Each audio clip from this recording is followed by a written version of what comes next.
The whole season has come down. The grand finale to the IMSA season. It's the IMSA Michelin Pilot Challenge. There's a stacked field here, the finishing drivers in this championship. To the end of the season, the championship's still very much in play. To win a championship, you've got to rebound when you're low, and that's exactly what our leaders have done.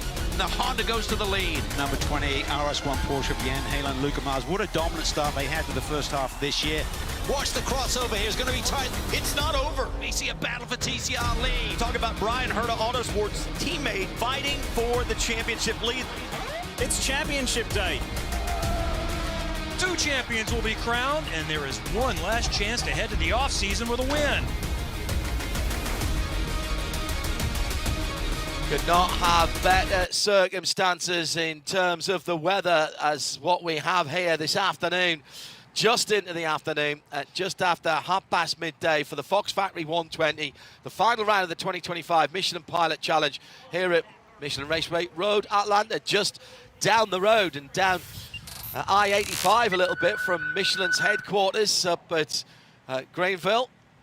2.54 miles, 12 corners, action areas pretty much all around the track, but including that run to turn 1 and through the S's to turn 5, where the TCR cars are quicker than the GS cars. That will have a bearing on starts and restarts. But from turn 7 down to turn 10, the more powerful GS GT4 cars, that's where they are allowed to run free. And that will give them the advantage, possibly going down the hill into turn 10. Now, they're 2 separate classes, 2 races going on at the same time. But you have to exist within that 2.5 miles and run your own race, absolutely, but there has to be some coexistence going on, Ryan. Ryan Marine alongside me in the Ford Racing Global Broadcast Centre, that you have to coexist to make the whole thing work. That's going to be the name of the game. Patience, traffic management. Drivers from both classes have been talking about that extensively when we go down to have a chat in the paddock here this weekend. How these 2 classes mix together, especially with season-long titles still to be decided in both classes, where we see patience wear out. Probably a time or 2 before it's all said and done, but hopefully it's a relatively clean run and we'll have deserving champions no matter the case here to close out the 2025 season. Let's head down to the pit lane as they're about to roll. The BDO pit lane reports provided to us by Arjuna Kankapati. What a sight in the afternoon sunshine, Arjuna. A capacity field, John, to close out what has been an exhilarating 2025 IMSA Michelin Pilot Challenge season. And with championship drama coming all the way down to the wire, you really could not ask for more, especially given a big shout out to LAP Motorsports. Really hard work for them to get that car rebuilt after a crash at turn 4 in practice. They haven't had a chance to go out and do any sighter laps around the track. All they've been able to do is run around the paddock and make sure the car is at least driving somewhat straight. But it does look like all of the machines have rolled off and away, all 43 cars hitting the track here. And that is an even bigger story than just rebuilding the car, because there are parts on that LAP Ford Mustang that until recently were still in a road car. It's incredible. Clay Williams, one of the drivers, his longtime partner LifeLink, which is an organization that promotes organ donation. They had a charity event at Lithia Springs Ford just down the road. Joey Hodson, the general manager there, really did this team a huge favor, because when they had the crash, they knew they needed a new subframe. Well, Clay Williams had noticed when he was there, he had talked to some of the technicians, they had a road car Mustang that had suffered some unfortunate damage sitting around, and it was the perfect donor car to help them out. That the dealership helped them. They cut that subframe out. They brought it to the racetrack, put it into this car. It's good to go. It passed tech, and for the first time in about 2 days, that car is back on track. But it's not the same car we saw a few days back. It's a Fordkenstein or a Fordzilla. I don't know which way does it go. The championship, GS, 100 points. The lead between Jan Halen and Luca Mars in the RS1 Porsche, ahead of Jeff Westphal and his teammate in the 39 car, and 120 back is Jensen Ultimate on his own, because Ultimate's had a couple of different co-drivers this season.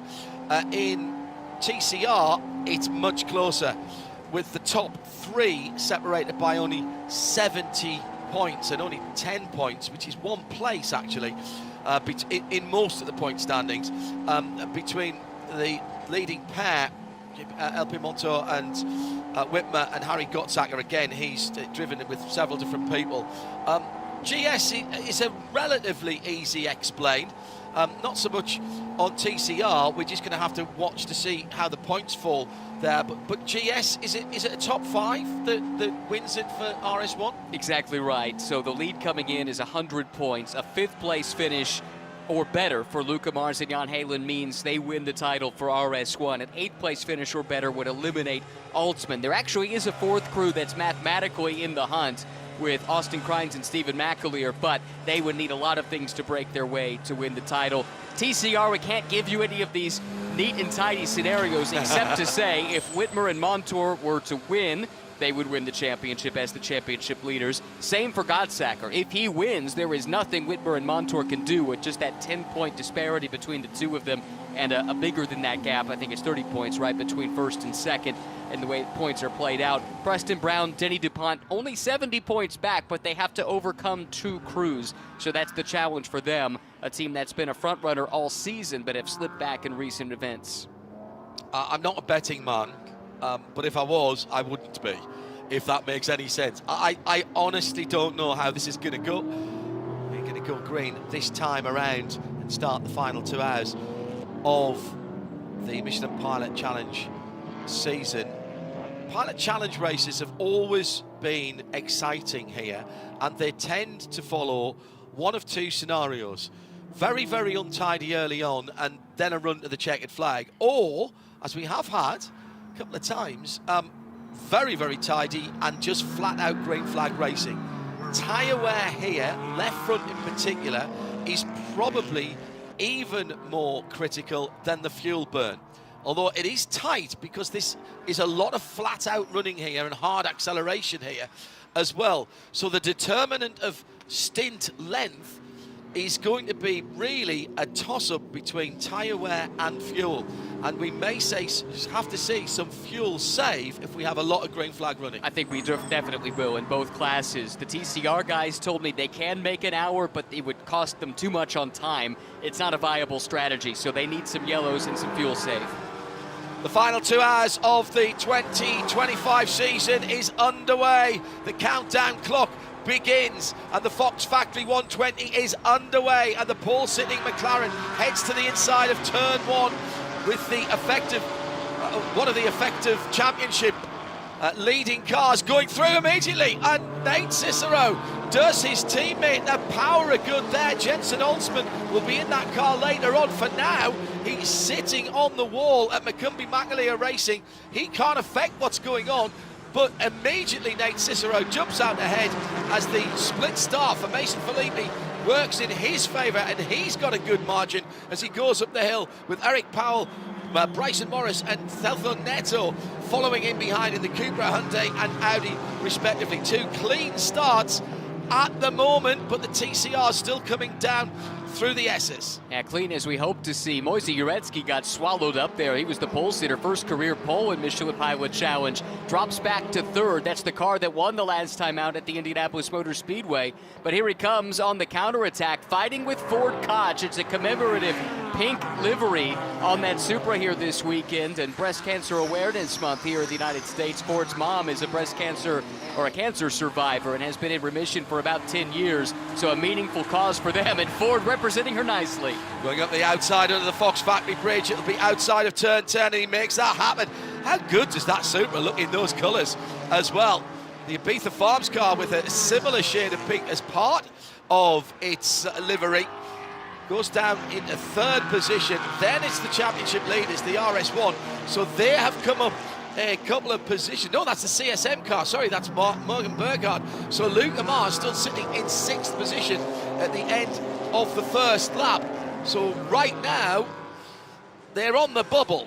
But don't forget, the other two teams also have to perform. It's not just about them getting fifth or better. Fifth or better, it doesn't matter what anybody else does. And we'll keep you in touch with the points paying situation as it stands throughout the race. First lap completed.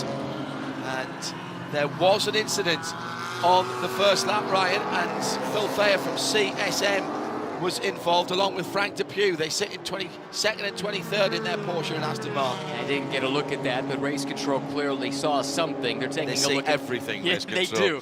Omniscient, aren't they? They're taking a peek at that right now, and as soon as we know more, we'll pass it along.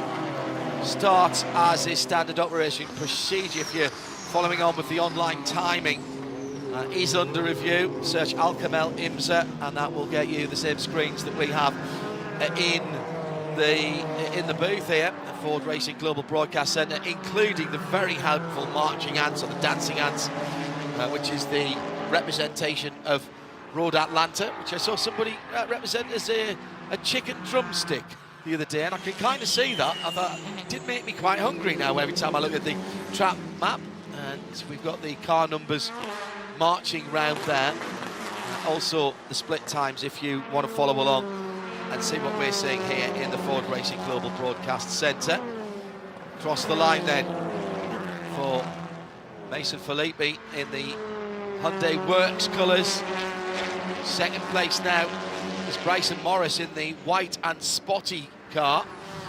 And that is the other Brian Herner Autosport machine, the number 33. Eric Powell's dropped to third for what was a race-winning car last time out for Victor Gonzalez Racing. Emotional.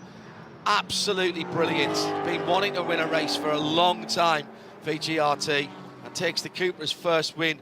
Gets to kiss the bricks at Indianapolis. Such a special thing, no matter what you're racing in Indianapolis. First of all, just to get to race there, but to win there, and then the chance to kiss those bricks. And that trophy, Victor is taking it on the plane to Spain next week to deliver it to Seat and to Cupra as a congratulations and a thank you. And he might have another trophy to bring him before it's all said and done, as quick as they've been here this weekend. Arjuna Kankapati has a Golf R that is the same platform on which the TCR is built, and actually it's almost that colour as well. Every time I look, I keep thinking, why is Arjuna out there? Down the inside then for the Cupra, Eric Powell doesn't get it quite done, but now comes to the left-hand side. This will give him the inside for the final corner, and that should get second place for the Cupra, and does, as they cross the line to complete another lap. Tell you what, Victor was super confident when I chatted with him, and maybe something wrong here with Morris, or it just lost momentum, but he's under attack right away. Celso Neto looking around the outside. Looks like Morris is back on the pace here, though. So that's good news there. But I'll tell you that Cupra team, Victor Gonzalez and his team, they think there's no reason why they can't win the last two races to close out this season. And how about the front of that field for a TCR with Hyundai, Cupra, Hyundai, Audi, Honda.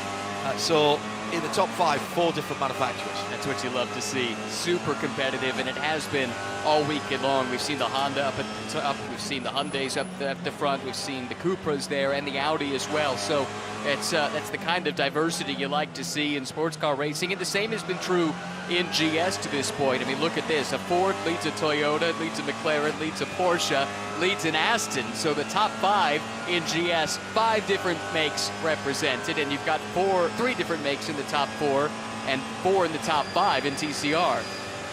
Good to see the Supra GT4 doing so well.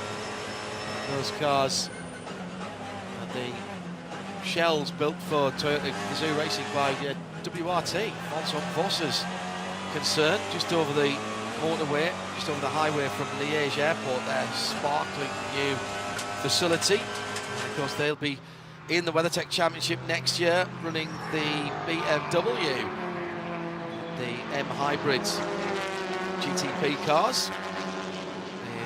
Fonson not here this weekend. I thought he might be. Andreas Roos, head of BMW M Sport, supporting a number of BMWs around here. Fonson with European Championship GT racing still to conclude, so he's on duty with the rest of the Belgian team back in Europe.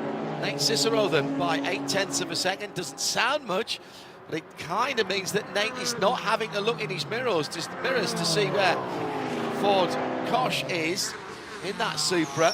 And then there's 2.7 seconds back to the McLaren Artura that was on pole position for Moise Uretsky, settling in just under 1:27.292. Fastest lap of the race last time around was the Copeland Motorsports Supra with a 1:26.522. In my chat with Ford earlier today, they've got that program set to return for a full season next year. Jackson Bell, the co-driver, will be back with Dean Copeland's eponymous team.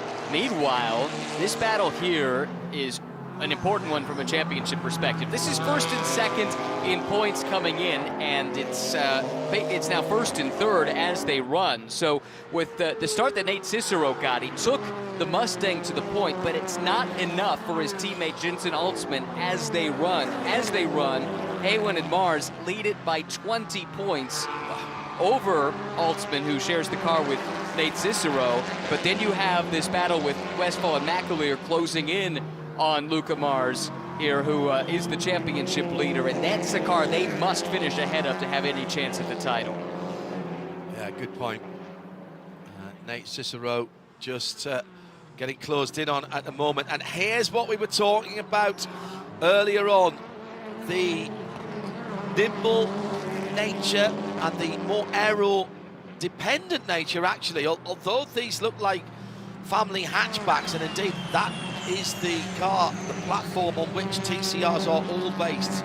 4 or 5 door cars, 2-litre transverse, so engines across the chassis at the front, driving the front wheels, 4-cylinder, turbocharged, just over 300 horsepower to about 350, depending on series regulations. And they do look like a car that you would send to the supermarket to get your weekly groceries, but all of the appendages, particularly in these Evo cars and the Audi RS3 TCR, has had a major redesign, as has the Leon, the Cupra Leon, and that is all aero.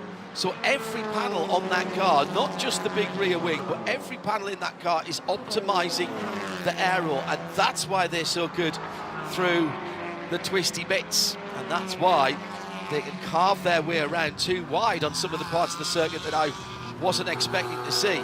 They can go around the outside, the GS cars can't, so they have a better run through the first part of the circuit. Let's pick up on the championship battle.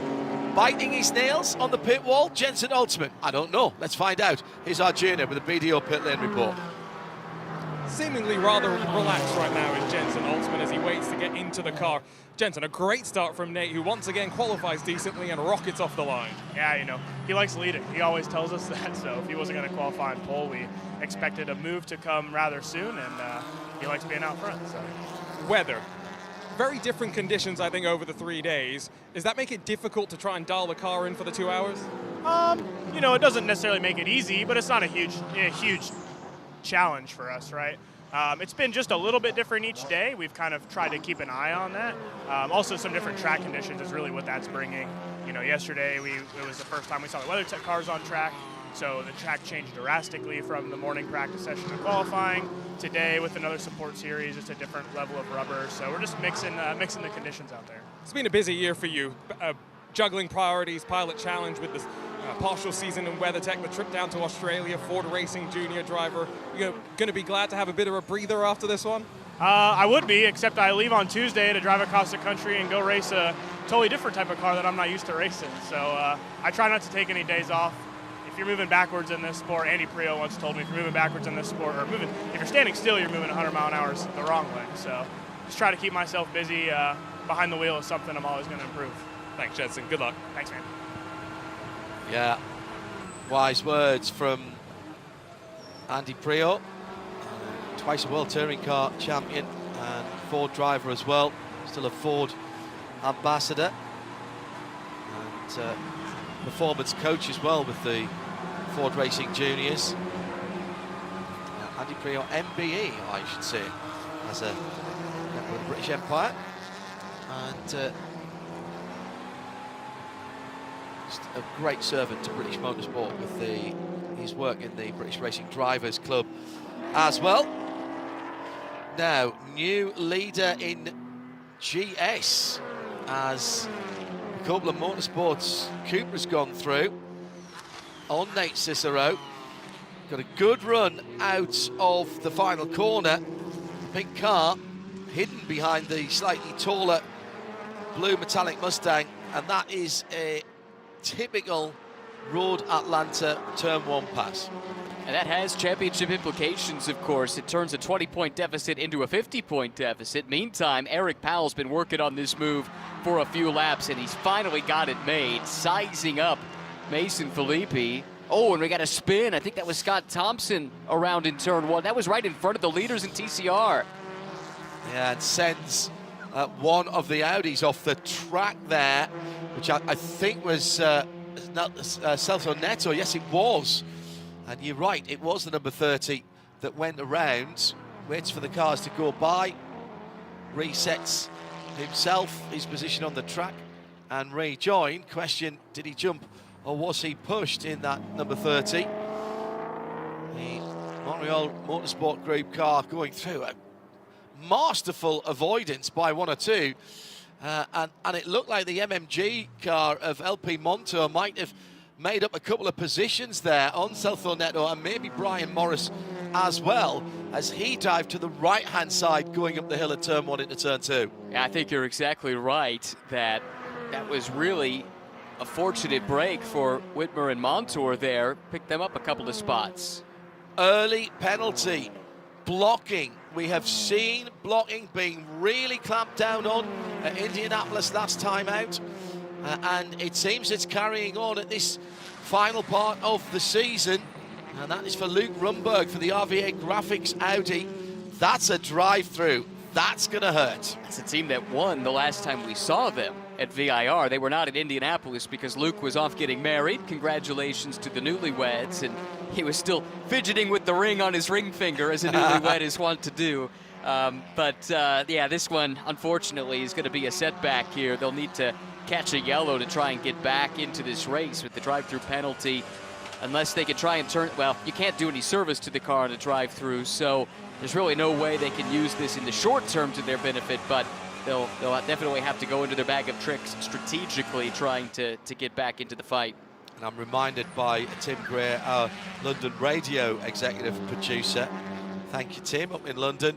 I managed to take a World Touring Car Championship title away from Andy Priaulx. He was 3 times a champion, triple champion back in the World Touring Car days, long before the TCR class came along, which has been really sort of catapulted to the top of the touring car tree. And what a formula it is. It is a global formula, and we see these cars not just in short sprint races, but in the longer endurance races as well. These are proper racing cars. Let's just make that point straight away.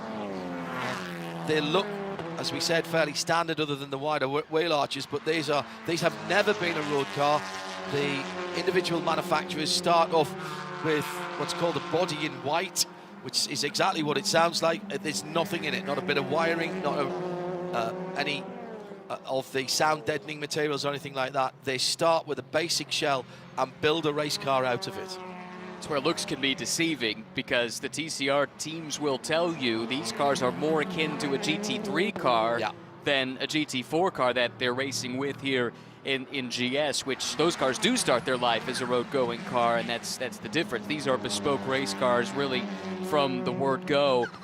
Speaking of the TCR class, that chaos trying to avoid the Scott Thompson spin really turned this championship back around. Whitmer and Montour picked up a couple of positions, and they've turned a 50-point deficit into a 30-point advantage as they run. That's how quickly these things can change. As it stands, as they run, that we're going to be seeing that a lot in the next 1 hour and 43 minutes here in the Ford Racing Global Broadcast Centre.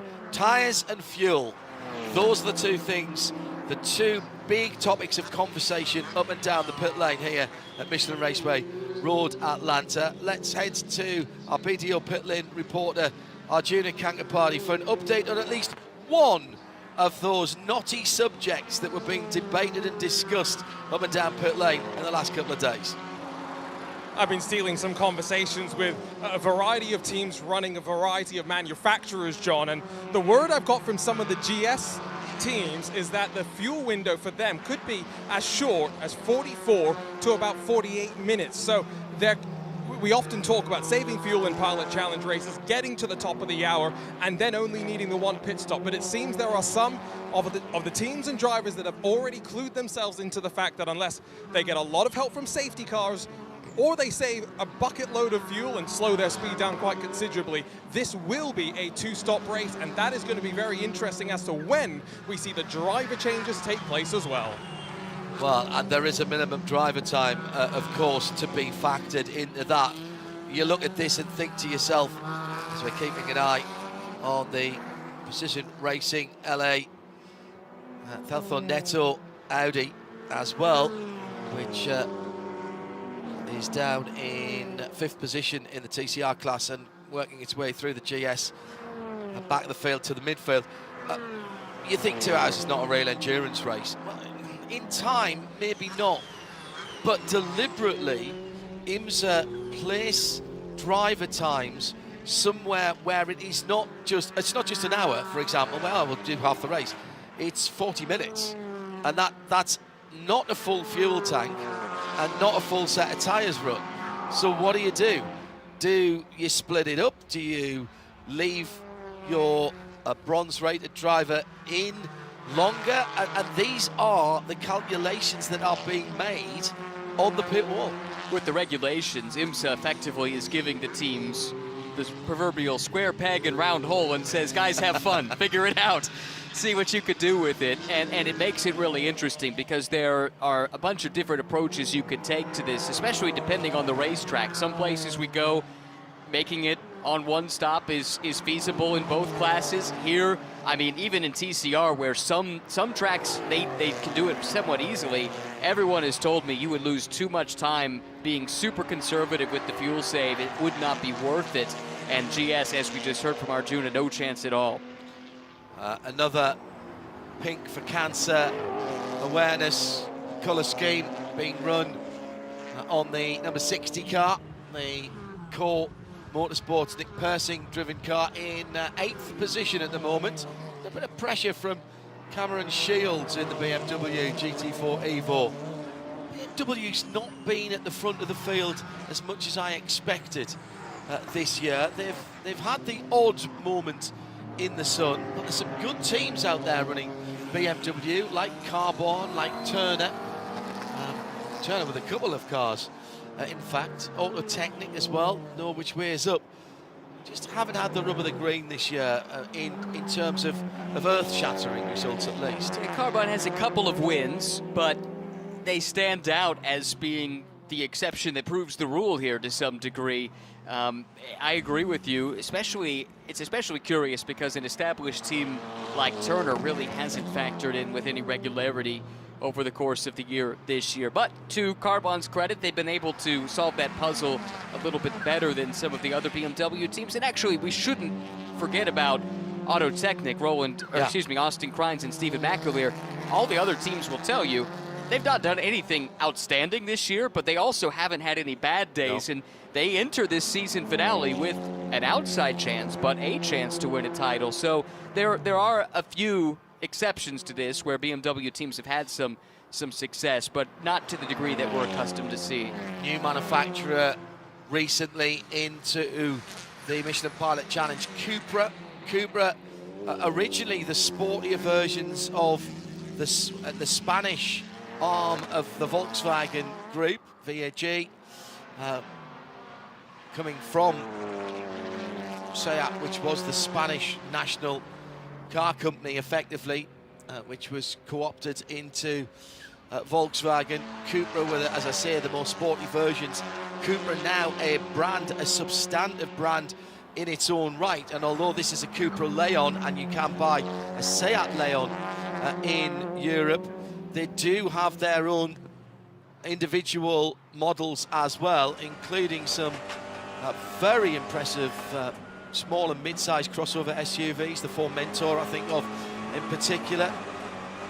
Gasoline engines up to 2 litres. I do hear from my friends in the trade that the 5-cylinder 2.5 litre engine is coming back to Cupra for their street cars, and there's nothing better than a 5-cylinder Thrum, that old Audi engine that they used to have, and that apparently is coming back to a sports utility vehicle for the UK, with the steering wheel on the right-hand side, possibly as soon as next year's model year for that. They lead at the moment from Honda and 2 Hyundais in TCR. We'll check in with our BDO pit lane reporter, Arjun Kangapati. I'm here with Carl Whitmer, and we're just talking about the championship situations for the Montreal Motorsports Group team. It sounds like as long as you finish 1 place behind the 98, but 6th or lower, you'll win the championship. But that's not what you're thinking about, is it, Carl? You want to win the race, win the championship as well. Yeah, these scenarios can get out of hand. I mean, you can dig deep, but you know, the main focus here is to execute and just to hit our marks and do what we've been doing for the second half of the season.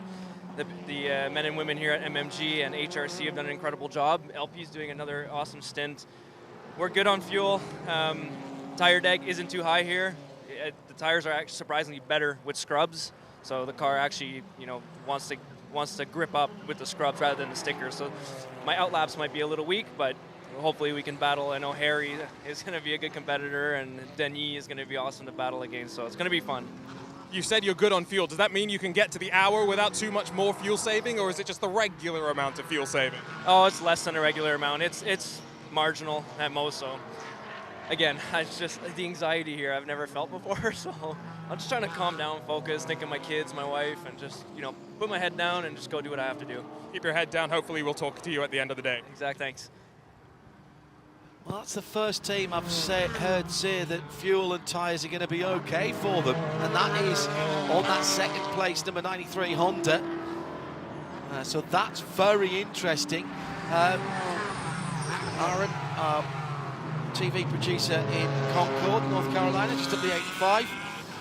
From where we're sitting here in the Ford Racing Global Broadcast Centre, informs me that Werner Neugebauer for Pan Am Motorsport, the Toyota Supra, which was put to the back of the grid for an infraction. The 54 car is the biggest mover, up to 14th position. That's one way to come back to a little mistake in qualifying. It's not a surprise. Whoa, that was really close there, top of the hill. We talk about that being blind at the crest, and poor Ford Koch crested the hill, and all of a sudden he had the bright orange Go Racing Cooper right there, as close as could be out front of the windshield, somehow able to avoid that. Anyway. Ryan Marine actually sat back in his seat, and his eyes were like dinner plates, as if he was, oh, let me get away from that. Yeah, well, back to the point we were trying to make, which now escapes me. What was it? That was the Pan Am. Oh, that's right. We knew they were fast. They qualified 2nd, and actually one thing we should have mentioned off the top is the fact that they got bumped back, kind of changed the championship scenarios at the front. It helped Altsman and Cicero in particular. It bumped them to the front row, and Cicero took full advantage of that to grab the lead initially, which is really where they need to be to help Jensen win the title. But yeah, that car has been fast all year. It was a sensor out of compliance that sent them to the back. I agree. But look, that's a team that's been quick, good driver lineup. Caio Chavez, when we see him in the car, he has been super fast this year. Excited to see what they can do on this comeback drive. Yeah, Ford Koch working his way through traffic in that Copeland Supra, the bright pink car. Just putting a second and a half in the Nate Cicero in the Mustang. No need to panic yet for Nate Cicero, because Moise Oretsky in the McLaren, the Artura GT4 for, again, a multicoloured livery on the Ibiza Farm Motorsports machine. That number 44 car is another 3.5 seconds back. So everybody, I think, playing themselves in. Lap times, best lap time 126.6 from Copeland Motorsports Ford Koch. 28.6 through traffic last time.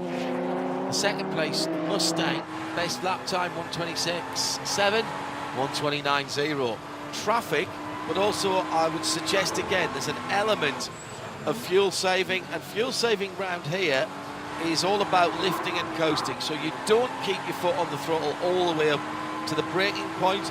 You lift off, you roll, and let your speed decrease. And there's a couple of uphill parts of the circuit here in the braking areas that really help you do that, particularly into turn one. If you lift and coast into turn one, you're using far less brake, and it's not a huge braking area. But if you're lifting and coasting, you brake a bit later because your speed's coming down, and you brake a bit less. And so you're just rolling into the corner.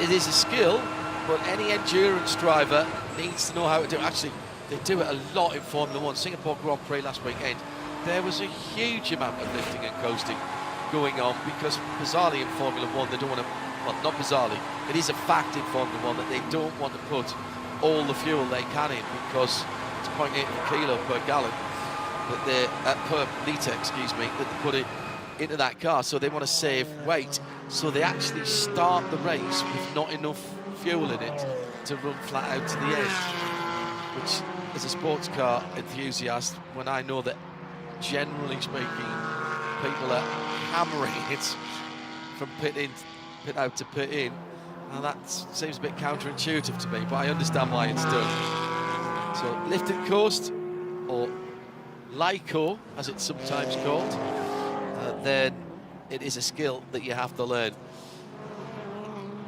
Car in the pit lane here. Yeah, this is Morgan Burkhardt from CSM. This is Sabak Simpson Motorsport is the CSM. And the Simpson, the S in the CSM, is Steven Simpson. He told me, watch for us. We're going to be aggressive with our strategy. They've got 3 cars. None of them are in the championship fight. They just want something that they can take home at the end of this season. So they were prepared to roll the dice on some strategy. And I think they are committing to 2 stops right here now. Exactly, before anybody else is. Well, they've got half an hour. So basically, if they're splitting it up, this will be a long middle sprint stint maybe, and then a top up to the end, and maybe taking advantage of any neutralizations by the safety car. Arjuna was watching that, and Morgan Burkhardt get out of that car, Arjuna. He did indeed, and he stood with me. This is not the first time, Morgan, that you guys at the 67 crew have employed this strategy, early driver change, and my feeling is you'll be getting back into the car to close the show as well. Yep, that's exactly right. We're going to try it again. It worked at VIR pretty much, so we're going to try it again here. The pit lane's not too long, so I don't think it'll hurt us too much.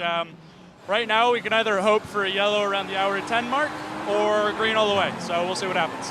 How was the track feeling out there? We were talking earlier about how 3 days of practice qualifying and the race, 3 different conditions to be thinking about as well. Yeah, exactly. We've had to kind of guess where the track was going to be at every session that we've gone on track, so I think we guessed right. The car feels really, really good, really neutral balance, so I'm excited to see how the end of this race goes, but it has developed a lot. There's a lot of rubber that's gone down.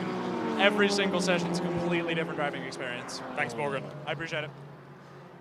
Yeah, that's good. That is very good thinking. As you said, Ryan, out of the running for the championship, race wins is what they want at the moment. And that will have the other teams watching and wondering what to do. Because quite clearly, them coming in, and it was the fuel actually that was the determinant of how long the pit stop was, because Arjuna's just told me there it was left side Michelin tyres only. So a 2-tyre stop sent off, that's the working side tyres, so that'll balance up pretty quickly. They'll get up the temperature and pressure.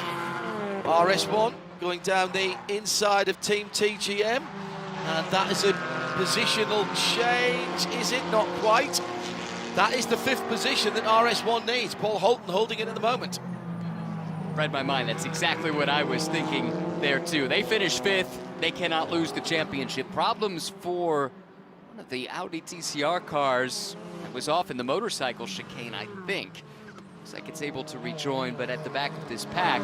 But yes, crucially for RS1, you finish top 5, job done. Doesn't matter what the rest of the pursuers do. Yeah, but you have to finish. True. And, you know, we were talking about this during the free practice and particularly the qualifying.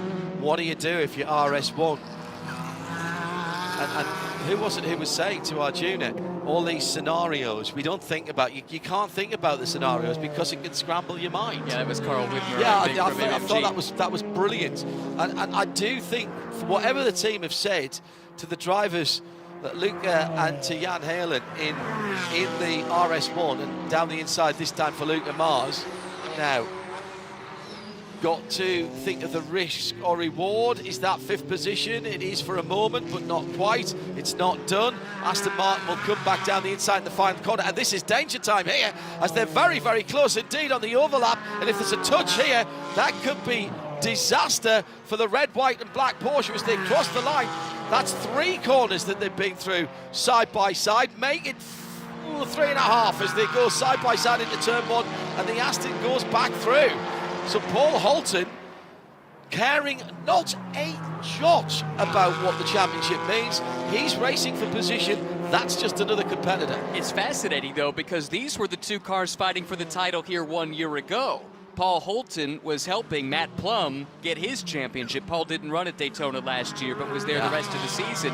And it was these 2 teams duking it out for the title. It's not been that kind of year in 2025 for Team TGM. They're in the same boat as CSM. They need something that they can feel good about to close out 2025, and that's why they'll fight hard here. But that said, Paul's been on the other side of this. He was just 1 year ago, and he'll be circumspect as well and not, I suspect, put the RS1 car in too much danger.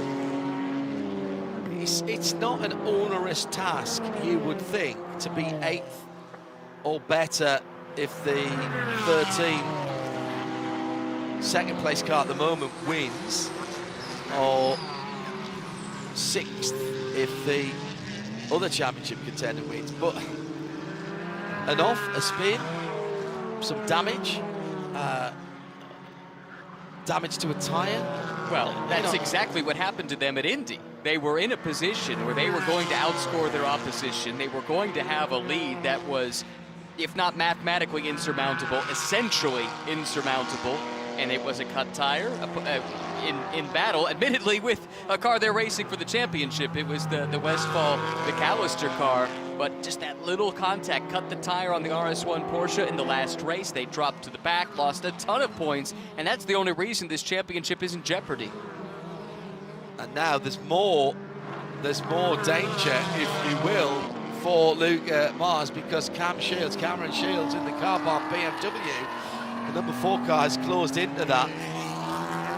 The car from the championship contenders that is doing the best at the moment, yet it may still not be enough. In fact, even winning the race may not be enough for Nate Cicero and his championship contending teammate Jensen Altman.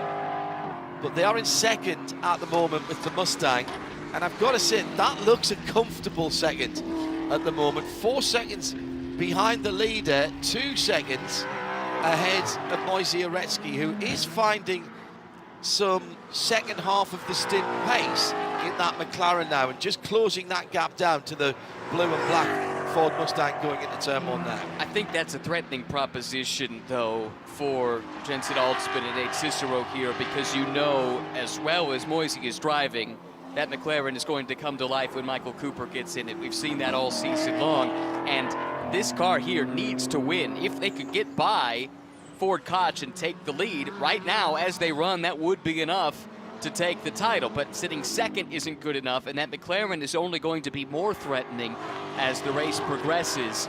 So that's a bit of an ominous sign for the underdog trying to come from 3rd in points. Right now, 2nd on the racetrack. That would jump them to 2nd in the championship, but still 50 points out of the championship lead. Let's go down to car barn and to that number 4 car, Pit. Cameron Shields out on the track at the moment, and we've got a BDO pit lane report from Arjuna from that team. Quite a few of the IndyCar Series drivers here this weekend, but Nolan Siegel, no stranger to the IMSA paddock, has raced in Pilot Challenge going back to 2021. How good is it to be back in a sports car, Nolan? It's a lot of fun. I love IMSA racing, and it's great to be back with a team that I've driven for before. It's like a family here, and back with Cameron as well. We've known each other for a long time. He's one of my best friends, so just a really, really fun weekend for us. A little bit different as well. How does this work sharing the car with a teammate and trying to get the best out of it together. Yeah, it's different for sure. We've had a bit of an interesting weekend. I couldn't make it for practice 1. So Cam did all of practice 1, I did most of practice 2, so we've neither one of us has a ton of laps, but we're figuring it out as we go and having a good time, and yeah, couldn't ask for a better team of people to do it with. Thanks, Nolan. Thanks.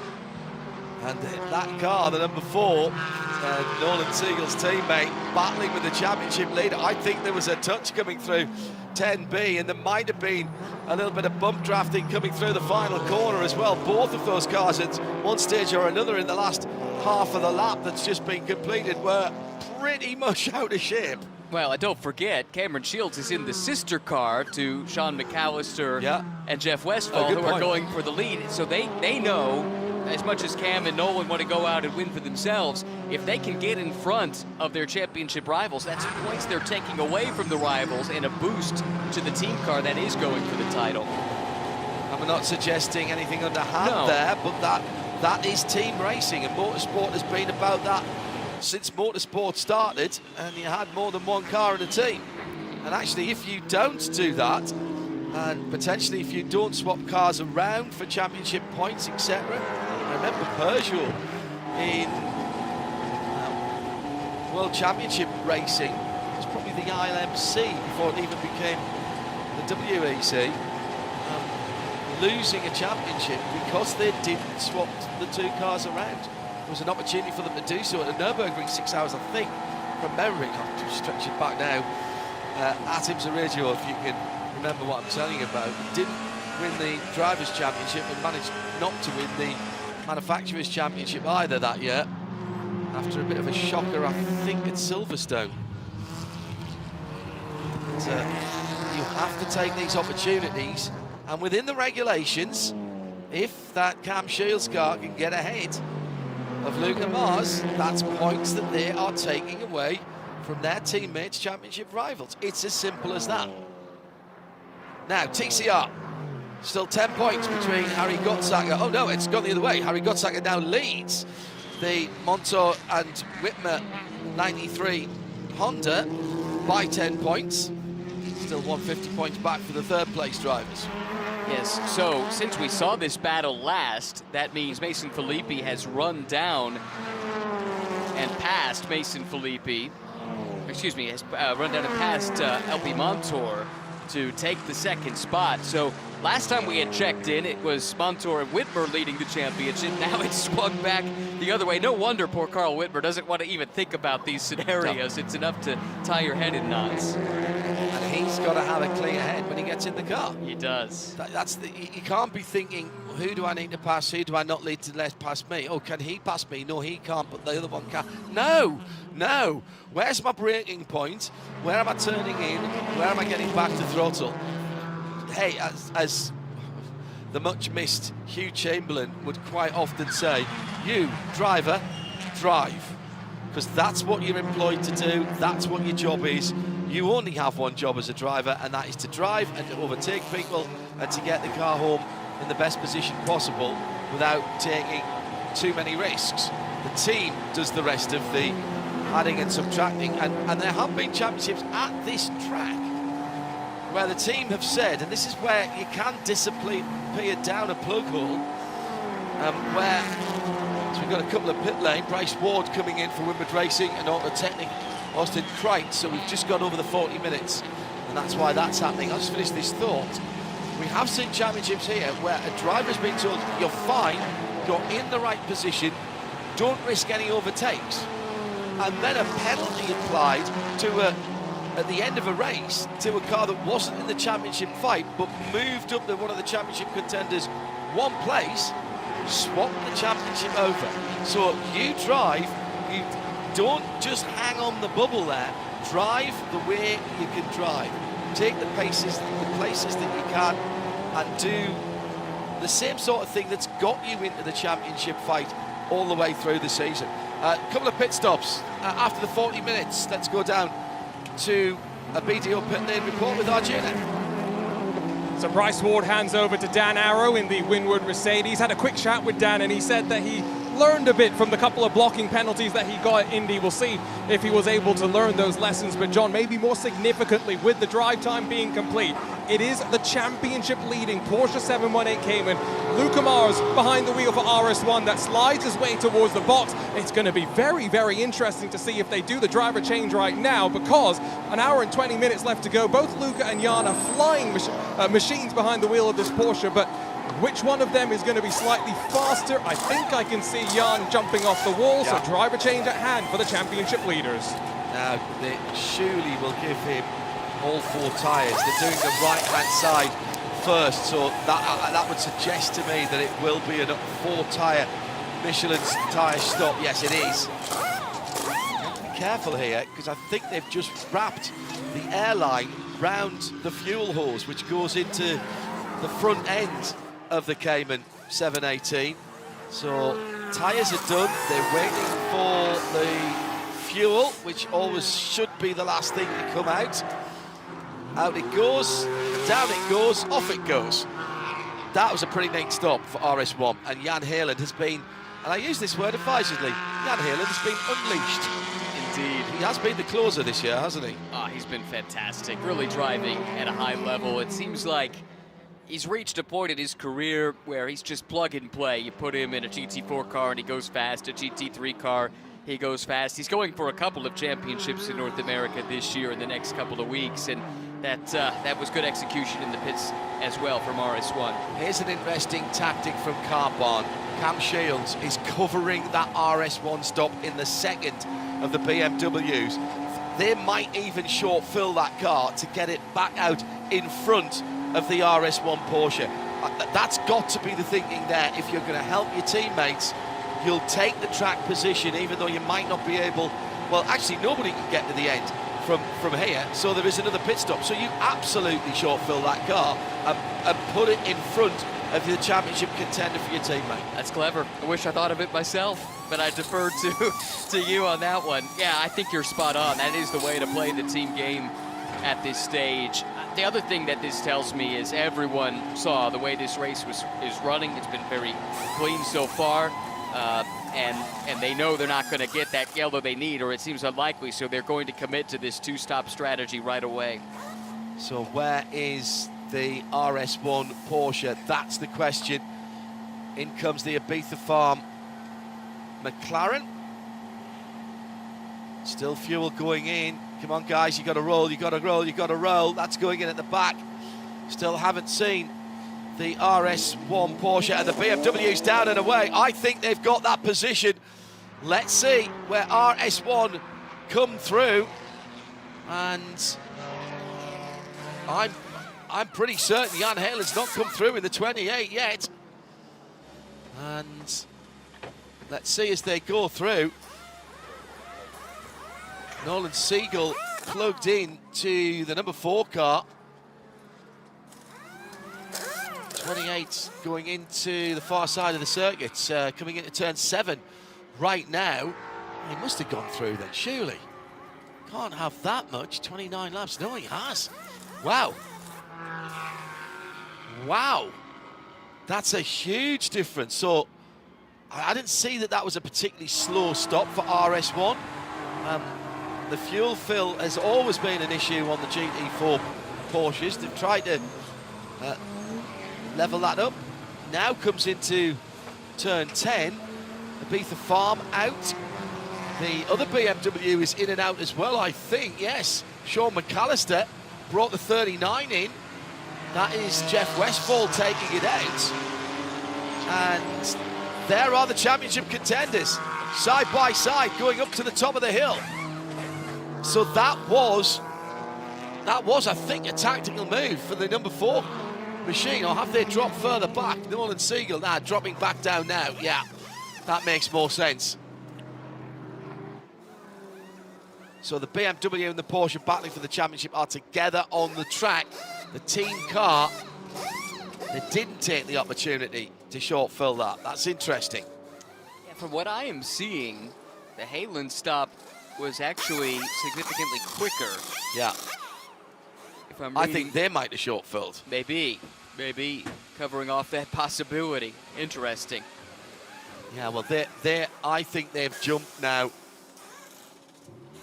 I think they've jumped their championship contending carbon car. Not a great stop for Copeland Motorsport. Arjuna with this BDO pit lane report. The driver change looked okay, but I think there was a slight issue first with the right front tire, getting it off and putting the new one on, but also the 53 Kingpin Toyota Supra pulled in directly in front of them, and so lost at least a half a second to a second, just slowly pulling away from the stall. And for a dominant race leader about halfway through the race, Sean, let's see how this cycles out with the pit stops. An hour and 13 minutes still to go, Ryan. I think Michael Cooper is out ahead. Or are we still waiting on it? Okay, he's just hanging onto the lead lap here, so we're still waiting on the 13 to pit. So scratch that thought. We'll let that play out. Correct. Nate Cicero has not stopped in the lead. The second Ford Mustang from Core Motorsport is Nick Persing, the number 60 car, but that's 21 seconds back. Those two Mustangs have not stopped. Bob McCallian's not stopped for a Ford Mustang. The Porsche of CSM, Harrison Goodman, has not stopped. None of the TCR front runners have stopped. Eric Powell in the Cooper still trucking on. Brian Hurt at Autosport and Mason Felipe and LP Monto for MMG and Bryson Morris for Hyundai and Brian Hurt at Autosport Motorsports still not stopped. Whilst we wait for the cycle to play out, let's go down to the pit lane. And a very decent first run for Ford Koch, Arjuna. A big smile on his face as he stepped out of the car, leading laps in the IMSA-Michelin Pilot Challenge. And Ford, you only jumped behind the wheel of a race car for the first time last year. It's been a quick rise to this point. Yeah, it's been a good time so far. I've had a lot of good people around me. I've never led a single lap in a pro race in my life, let alone what I was just able to achieve. Copeland's given me a fantastic car. We qualified not exactly where we wanted to yesterday and knew we had to get a strong start, and here we are. I know the team is going to be back next year. You said you'll have a nice shiny new trailer as well, but this weekend, pink livery, putting some support to Breast Cancer Awareness Month, and obviously a cause very personal to you. Your mother, you said, was a cancer survivor in remission now for almost 10 full years. Yeah, so the pink meant a lot to us. We wish we could have gotten a local nonprofit on the car to show support, but I think, sorry, I'm watching my teammate. Yeah, I just wanted to show support. He got very distracted, John. I'll let him get back to focusing on the action. As will we, because it's McLaren versus Toyota Supra down the back straight at the moment, with TCR cars, leading TCR cars ahead of them. That McLaren is slippery, quick in a straight line, pulls away from the Supra, but the gap in the interview was at turn 6 and 7 as that pink Toyota Supra GT4, the Gazoo Racing GT4, was right up onto the quarter panel of the McLaren. Did get the best of the traffic there though, and across the line a big gap has opened up. GR Gazoo Racing. Gazoo was a car sales website that was initiated by Akio Toyoda, who is the man at the head of Toyota, years ahead of its time, and therefore Gazoo Racing commemorating the fact that the online sales site from years ago. Here's the race leader, Nate Cicero, into the pit lane. An hour and 9 minutes as he came in. Jensen Altman was poised, ready to pounce. Brand new, unscrubbed sticker Michelins, certainly going on the front and front right. Wheel nuts, the lug nuts, not playing ball there, but there should be plenty of time. No need to hurry here. It'll be a full fill of VP Racing fuel, and that needs to be done properly. No loose wheel nuts, nothing like that. Car ready to come down. Fuel is still going in. Oh, is that car not moving? What's going on with the car? They're working on the back of that car. This is disaster for the erstwhile leader of the car. The fuel hose is out. It's still on the jacks. Now it drops down. We'll get Arjuna to go and find out what was going on there. But something was happening at the back of the car. I don't think that was just fuel, but that seemed to take a long time. They're back out, and they are now. Is that right in front? I'll have to see. That's not the RS1 car, is it? No. That is the 57 car, which has such a similar similar racing. That's the CSM car, isn't it? Yeah.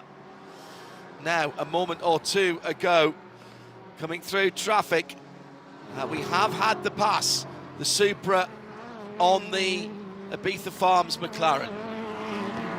Wow, using traffic nicely. Jackson Bell, yeah, really split that traffic well. Oh, it was close too, wasn't it? Wow. Going around one of the contenders in TCR. Is that still Montour? I think it is. Michael Cooper fought back. The battle continued on.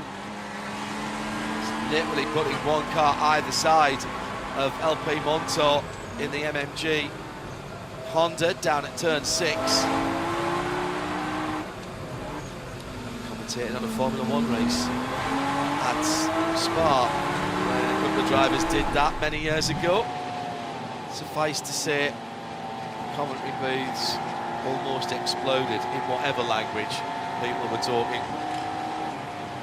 Cooper is back through. He has recently had set the fastest lap of the race. That got taken away from him, and he has now cycled through to the lead of the race. I will say, I did think this car could be threatening in the second half, and we're starting to see that. Jackson Bell trying to keep him honest. This is the McLaren Artura as Harrison Goodman for CSM comes into the pit in the number 16 Porsche. So as it stands, it is McLaren Ibiza Farms 44, the multicoloured car, by 2.3 seconds from Copeland Motorsport and Jackson Bell. Those two scrapping, no quarter asked or given, and then just 0.2 further back is the leader in TCR, yet to stop Eric Powell. They are going to be getting really close to that hour when they weren't sure they could. Not in the championship hunt, but Gottsacker, as it runs in the 98 Hyundai, leads by 30 over the Honda of the Montour-Whitmer crew. And the DuPont-Brown combination actually closer to the leaders now, 140 back, they were 150. Going back a couple of laps, we were wondering about the overlap potentially between RS1 and the second Carbon car, the Cam Shields Nolan Siegel car, and Arjuna confirmed for me that it was a long stop for the Carbon team, and it was a long-ish stop for Altsman as well, the Cumbie McAleer. He's there at the moment, Arjuna, and he's asking the team, have they fessed up to a problem, or was it just us being overly sensitive here in the Ford Racing Global Broadcast Centre? I would be very hesitant to call either you or Ryan overly scared about anything, but I think, John, it was just the fact that they had gone a little bit longer out on track and therefore had more fuel to put back into the car. Nate Cicero did tell me something, though, John, that I think both you and Ryan need to be aware of. If we have a safety car at the end of this race and some teams decide to gamble on staying out there while the majority of the field comes in for a new or even scrub set of Michelin tires, the delta could be as high as 2 seconds. Fall off was really impacting that Ford Mustang at the end of the stint. We've got a lot still to look forward to in this Fox Factory 120. Yeah, and that's a really good piece of intelligence, as the TCR leader, by the way, is in the pit lane at the moment. That's grey, mid-grey Cupra Leon. New tyres at the front for that car. They do all the work, and also in the Brian Herder Autosport Preston Brown number 76 car as well. I think they're going to put rears on either of those cars. Certainly haven't been brought around. 5 lug nuts on there. No, that is just a driver change, a full tank of VP fuel and a pair of Michelins on the front end. The 24 hours at Barcelona, we had a Cupra Leon in one of the touring car classes, and I think I'm right in saying that they only, in the whole 24 hours, took 4 pairs of rear tyres. And I think they only took, because they weren't changing them every time. They were changing the fronts every other stop. So there would have been 12 fronts and either 4 or 12 pairs on the front, or either 4 or 6 at the back, which is just under 20 tyres anyway for the whole 24 hours. MMG in the pit lane. Let's take a PDO pit lane report. Bit of smoke off the brakes as driver change gets done very efficiently from LP Montour and Carl Whitmer to get the door closed before even the front tires have been completely replaced. And a shake of the head from LP. I'm not quite sure what that reaction is. I'll try and get the word from him, John, once he's taken the helmet off. But all things considered, what we've seen so far in the later part of this pit window is a long time for the team and car to be sitting there and putting in the fuel. Even though, John, as we expect, it's still going to be one more pit stop for all from here. And an issue for MMG. Tried to go well, the fuel was still on there, the car hits the ground, the driver decided to move there, hadn't finished fueling the car. The fueler did a great job to get it out and then back in again, but I think that'll get them a penalty. That will be leaving or attempting to leave with pit equipment attached. That, I think, will be a drive-through, and that is a disaster for MMG and that Honda Civic. Yeah, and with the championship as close as it is, I mean, 10 points between first and second, 70 points between first and third coming into the weekend, and we're just about halfway through this race. Any penalty would be super difficult to overcome. We'll wait and see what race control elects to do with that, but it had the makings of a potential penalty. And hearing as well from Arjuna talking to the team that the water temperature on that Honda was high as well, that number 93 car. Now, it's not that hot out there at the moment. And off on the far side of the circuit, this will be, I think, a full course yellow. Tyre has gone missing from, this is the 72 Riley Pegram Racing Hyundai. And to quote myself from many years ago, it's never a good day when parts of your car are doing different lap times. That looked like there was damage to that wheel and tyre. Yeah, I was going to say, this car has not pitted, so this wasn't finger trouble. This was something else. I think that's been ripped off because there's no rear wing on that car. And that is over at... Actually, it's right... Is that down near to us? Yes, it's in the pit lane. It's coming into the pit lane. Now, we've had a couple of cars into closed pit, including Eric Rockwell, the number 10 Rockwell Autosport. So this throws everybody a curveball. At the front of the GS field, everybody, oh, did he get a hit there from behind? And was the spoiler already gone? But Riley taking a wild ride. The tyre had been ripped off from the right front. It's a little bit of a grass fire where the front left has hit what is much drier grass than it was yesterday, and that'll be a brake temperature or maybe even the wheel that got ripped off. But what happened before the Fox Factory Bridge to put that Audi into such a bizarre angle? He might have had a tap, did get a tap from a Porsche Cayman. 1-7 is what I'm being told. Great stuff again by our replay crew up at Concord. The tape X are batting 1,000 today. My goodness me. Hello, team. Absolutely knocking it out the park. Riley's out of the car and so on Stain, that's good news. So no problem for Riley getting out of the car. So driver under their own auspices out of the car. Always like to see that. Yeah, first and foremost, that's the most important thing. Still Mikey very... Taylor, that was Mikey Taylor, if that was the 17. That's interesting. Mikey, very experienced driver. And I wondered why we saw Riley coming into the pit lane at a somewhat jaunty angle. It wasn't, I think, if you were on an aircraft carrier, that wasn't a standard approach, was it, really? EMR safety team there and making sure that there's a gap in the traffic before Riley moves to the safety vehicle. She comes to the top of the hill here, and is this what we talked about at the beginning? Maybe she was making that move to the pit lane and slowed down. I don't think she was, I don't think she's far enough over for that, Riley, to be honest. I just think that the gap closed rather quicker than might be expected. The Go Racing Cupra followed in straight away, anticipating the yellow, and that was a smart move.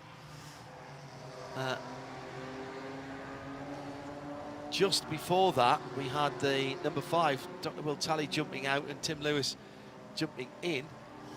And let's hear from Luke Rumberg down in the pit lane with Arjuna. Well, in and out of pit lane is Jaden Conright, and after a drive-through penalty for Luke, it seems like the race is not totally over, is it? Yeah, luckily for us, we got in before the pit light got closed, so we should be good right now, getting a little bit of a jump, and we should be able to make it to the end. 57 minutes to go, so that means that is Jaden going to have to do some fuel saving, or is it maximum attack for him? We're going to do some fuel saving, but I think we can handle it. We made it this long on fuel saving, so we should be able to do it again. Some of the GS teams have told us that the tires are falling off quite considerably by the end of the stint. Was that something you felt as well in this front-wheel drive TCR? Yeah, definitely. They're falling off really bad right now. You know, being cautious with them, you know, saving them. I tried saving them there till the end, and we were still turning really good lap times. Just wish we didn't get that drive through. We would have been able to run up front with the boys. Thanks, Luke. Thank you. Just checking through, and the lead TCR is Bryson Morris and has not yet stopped. Right. So they're going to lose a huge amount of ground here. And it could be, I mean, they're marginal on fuel at this stage. They have to be. There's 2 TCRs that's not stopped. Sam Baker hasn't stopped either. In fact, I don't think Lance Bergstein has stopped either, And also, we had the one that entered the closed pits. I think it's Eric Rockwell. Did he go straight through? Well, no, because that doesn't show as being in the pits. But anyway, I bring this up because the cleanup is happening at pit in. So even if you needed emergency service right now, the entry to the pits is blocked. Wow. Yeah, it's a really good point. So the pit entry is not yet closed, open. The pass around has been completed. They will open the pit lane this time, race control telling us. So excellent work by our track services and cleanup crew. We're doing a bit of sweeping offline as well here on the front straight with the bright orange Kubota, it is, tractor, and the jet blower as well. So if the pits do open, I think everybody comes at this point. You're once we restart with some fuel save, you should be good to go. Well, you say that, and here are a couple of TCRs coming round and staying out. Yeah, they did the wave by, I think, is what we're seeing there. Sorry, pits are open for GS, of course. And that's the other thing. Yes, I'm sorry, getting ahead of myself here. They've moved some of the safety vehicles out of the way. Still the great massive green kudzu on the hillside behind that incident. Glad to see that Riley is okay. We send her our best wishes. Right, here comes everybody. Now, you might think why? Well, 53 minutes to go when you come out. That makes it a much easier run. Some teams will require less fuel than others, and it will be down to whether they decide to take more tyres. I think right now I don't take tyres. Unless you can do a side of tyres only. It's no tyres for the Supra number 23. That's just VP Racing fuel at Copeland. Arjuna is watching the rest of the pit lane. I've walked up and down the lane. There aren't many tires, John. I think you are right. For the most part, it's going to be fuel only or potentially just 2 tires. And maybe more importantly, there are some teams and manufacturers that know they still can't get to the end from this point unless they get the assistance of another caution. Off and away goes MMG, who have also stopped into pit lane. So interesting for them, John, that they have decided to come to pit lane and are now stopped at the exit. MMG championship contenders, what is going on? I thought there was a red light. What were they doing in the pit lane? They must have come for emergency service, but that car has come out. It wouldn't be emergency service. They did their stop, so they were fine on fuel. So what were they doing in the pit lane? Well, maybe they were trying to get back to the paddock. Remember, we had the overheating issue on that car. Good point. You might be right, turning right and then realizing maybe the paddock gate wasn't open. It's the Supra that got out first, ahead of the Carbon BMW. It was left side tyres for the RS1 Porsche, I'm fairly certain. It's very odd. Who is behind the wheel? Maybe the engine had died, I have just heard from. So that, I wonder if that was the overheating and they brought it into pit lane to take it behind the wall. Well, so that's them out of the championship hunt. Totally. That's it for MMG, which is really frustrating. They went on such a run midway through the season, didn't they? Carl Whitmer, LP Montour. From mid-Ohio on, no finish worse than fourth. Third, first, third, fourth, third until now. It was enough for them to overhaul a pretty big deficit in points after a miserable first three races. They DNF'd at Daytona and Laguna Seca, were runners-up at Sebring, but dug a big hole, dug themselves out of it, actually came in here with a 10-point lead, but this is championship over. And now there are two for the championship. Yep. Yeah, so down to now the Brian Herta Autosport teammates. So Harry Godsacker, who's alone on points, and then Preston Brown, Denny DuPont, who came into this, well, hang on a second. 150 back, weren't they? Well, no, they came in, Brown and DuPont were 70 behind Whitmer and Montour, but only 60 behind Godsacker, which is now the relevant gap that we're going to be tracking. Oh my goodness me. Harry Godsacker is in the car, the number 98. Hyundai Elantra, 6th position for that car. Where is the competition? That's the question. We are looking for... Bryson Morris has got to pit lane, as has Sam Baker. And they obviously had a huge lead because they hadn't stopped. And are they going to be able to get in and out before everybody comes round? Maybe, actually, because we haven't done the repositioning yet. Okay, this is interesting. I'm thinking about this now. So on one hand, they get shuffled back because they're pitting under yellow when the others did not. The others, though, pitted before the hour. And actually, that's a really good point because everybody behind them is also pitted. Right. The first car that I haven't seen pit is Tim Lewis in the KMW Motorsports with TMR in the Honda Civic. Actually, Ryan Eversley hasn't come in on that lap either for Precision Racing LA and the number 7 Audi, but pretty much everybody else has. Eversley must have, because he didn't start that car. That was Celso Neto. Sorry, no, has been in once. Oh, been in once. Copy. Yes. So those that pitted before the yellow, seemingly most of them have stayed out in TCR, but they, with this yellow, they should be pretty good with fuel, but it won't be perfect. Meanwhile, those that are pitting now, they lose track position, but will have no fuel concerns. Correct. And the CSM Porsche of Gordon Scully, number 67 car, has just come in from the lead, actually, because they had steered out. And they needed to. Remember, they pitted at about 30 minutes, so they need to get Morgan Burkhardt in. This was part of their plan. I'm not sure. They said they wanted a yellow with an hour and 10 to go. This was too late for that then. I don't think that the gamble quite paid off. In GS, 70 points between the 28 Porsche and the 39 BMW crews, with Jensen Altzman in the 13 Ford, 110 back from the lead. We'll reset it as we come to green. 28, 39 and 13. 39 best placed at the moment. Jeff Westphal in third. Jan Halen in the 28 is fifth. And Jensen Altzman is fourth. So they're all at the sharp end of the field. still scoring points.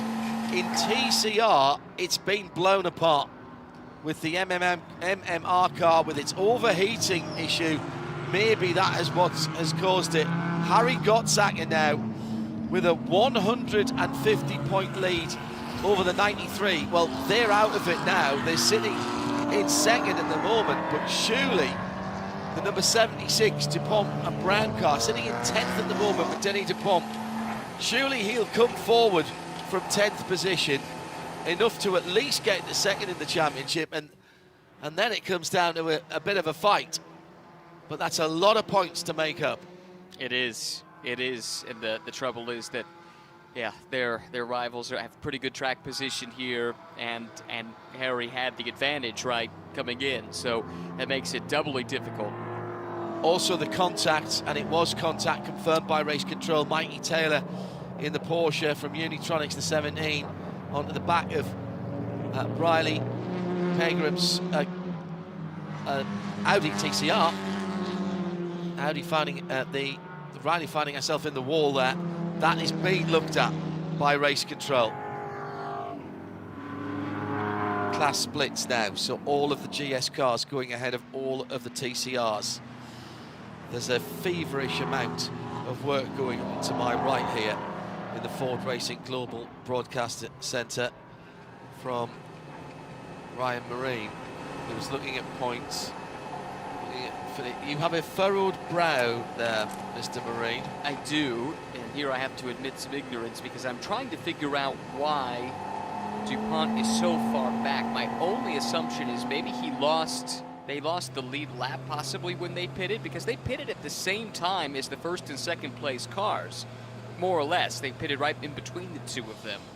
And maybe they must have lost a lap in that sequence to the class and got the wave by. Well, they're back on the lead lapping class now, yes. But that's why they didn't cycle up in the way that you let's say, expected. Gonzalez and Gottsacker did, for instance. And so actually it doesn't work out too terribly poorly for those that had to stay out and pit under this yellow. They only lost 2 positions to Gottsacker and Gonzalez.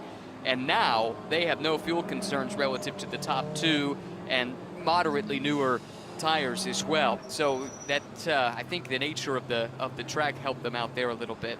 Safety car lights are out. Bit of teams chatter, I'm being told by Aaron, our producer. And thank you, Aaron, for all your hard work this season on this and the other championships, for which you are the voice of reason and information in our ears here in the Ford Racing Global Broadcast Centre. Alyssa is here this weekend, who we normally hear on some of the other championships as well. It was a great pleasure to finally meet some of the voices that we have in our heads. I mean that in the nicest way as well. We don't just have imaginary friends. Speak for yourself. Well, I was going to say yes. Really great working with the whole team at NASCAR Productions up at the Sparkling Production Centre, main control rooms, plural, many rooms. The replay crews, the tape apes as well, and all of the production staff. Great to be spending some time with them last week when I was up in Charlotte for the Roval and the Mustang Challenge. And thank you to all of our TV production team this season for their hard work. We're going back to green, 44 minutes and 41 seconds as they go across the line, and we are back racing, and it's Robert McGuinness for CSM in the Porsche, who leads it from Jackson Bell for Copeland Motorsports, Jeff Westphal for the 39 championship contending BMW, Jensen Altzman then the 13, that is also a championship contender. But right now, Jan Halen, 5th position. Doesn't matter what the other two do now, they are in the championship box at the moment. If this was downhill ski racing, then they would be sitting in the winning box at the moment. They have not yet been deposed. However, I am hearing from the pit lane and from race control, there are a lot of penalties to come. Let's see who it affects. Well, the first one is not going to hurt anybody who's still in it. It is the championship, was the championship lead in TCR, the 93 MMR car, and they've got 2 penalties, but they're out of the race. Next up is the number 31 Jaden Conrad RVA Graphics. That's a flat tyre on the number 13 Mustang. That's terrible luck for Jensen Altsman. He is off the pace. My goodness, is that the left rear that's gone down? I think it is. Nate Cicero did absolutely everything he could, and there's going to be no yellow flag here to help them. They're going to go a lap down. That was all the way back. It's on the back straight and through turn 10, leaving with equipment drive-throughs coming through as well. Just let me have a look and see where that was. Stop in 2 minutes, stop in 2 minutes. But again, these are not cars running at the front of the field or at the class. But Johnson's got another penalty as well. That was a drive-through in the 59. Altsman in and out. Do you know what I've been tempted to do? Did they do one tyre or two there for Altsman? A bit of contact down at turn 1. Should be with you any second. The Supra getting into the back of the CSM car. They're surely going to do 2 tyres here, Arjuna, with this BDO pit lane report. Might as well splash some fuel as well. Definitely putting fuel in, but John, looks like they are just changing the left rear tyre and only putting enough fuel in that actually it's taken them longer to get that left rear replaced. But it's been a difficult end to the season for Macombi McAleer after a sterling run midway through the season after Nate Cicero paired up with Jensen Altsman. He's got out without losing a lap, I think, as they come round behind him. Yes, he has. It's a long way back now for Jensen Altsman. His championship charge may just have been arrested at that point. Was that contact on the restart? What happened on the far side of the track? We simply don't know. As they were coming down towards turn number 6, I think it might already have gone. Left rear, he was struggling. The RS1 car goes through, so I think he was struggling after turn 5. Well, these are 2 championship front runners side by side there, and it's a little bit reminiscent of what happened to the RS1 car at Indy, where there was just that slightest bit of contact that cut the tire, was it not? A proper pass around to stop at 3 minutes, always looks particularly harsh, but Christina Lamb from Rockwell Autosport Development, you get so much of an advantage, you've got to give all that back and then be penalised as well. So, effectively now, it's down to Carbahn and RS1, and right now, RS1 with the demise for the moment of the number 13 Mustang and Jensen Altsman's chances of the championship win.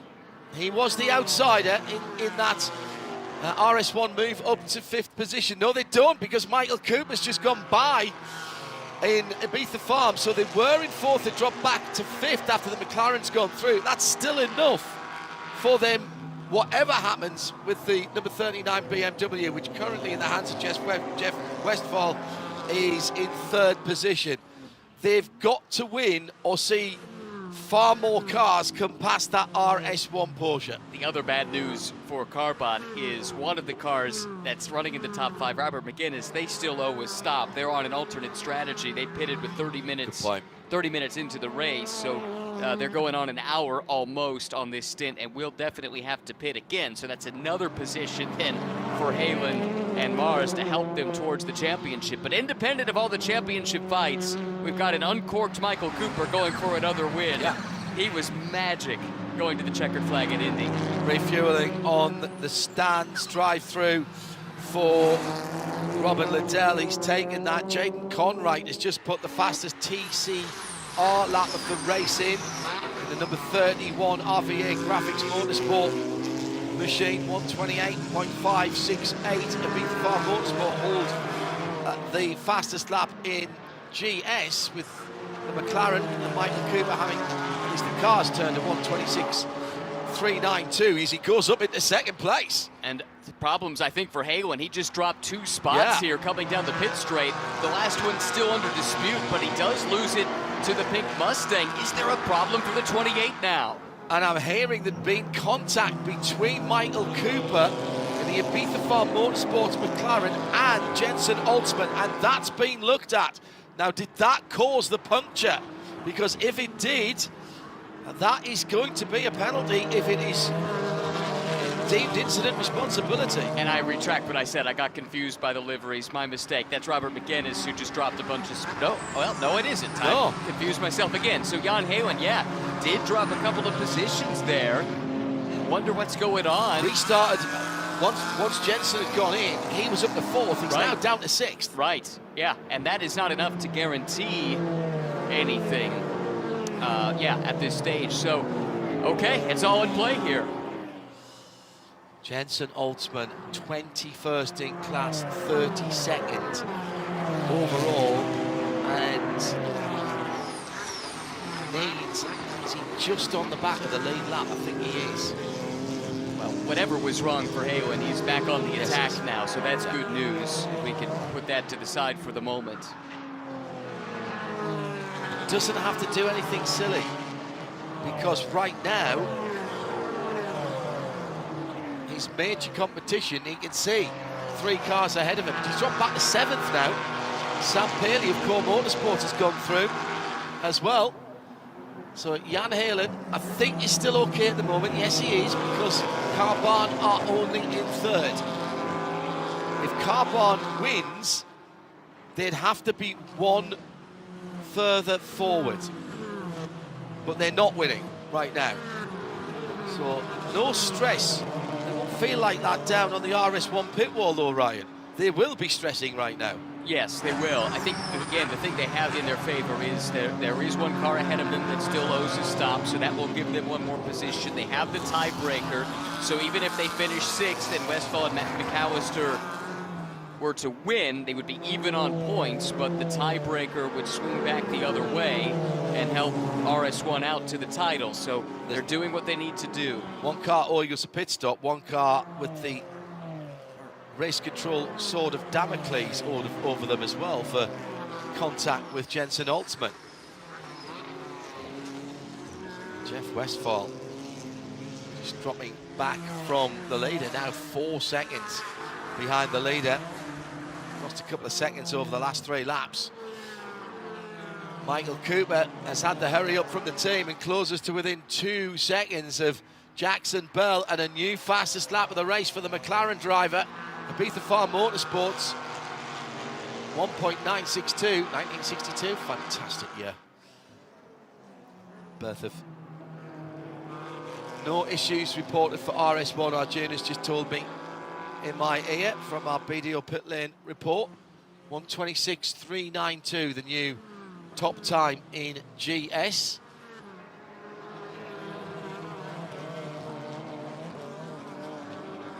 No action for an incident between Mikey Taylor and that must have been the Riley Pegram incident.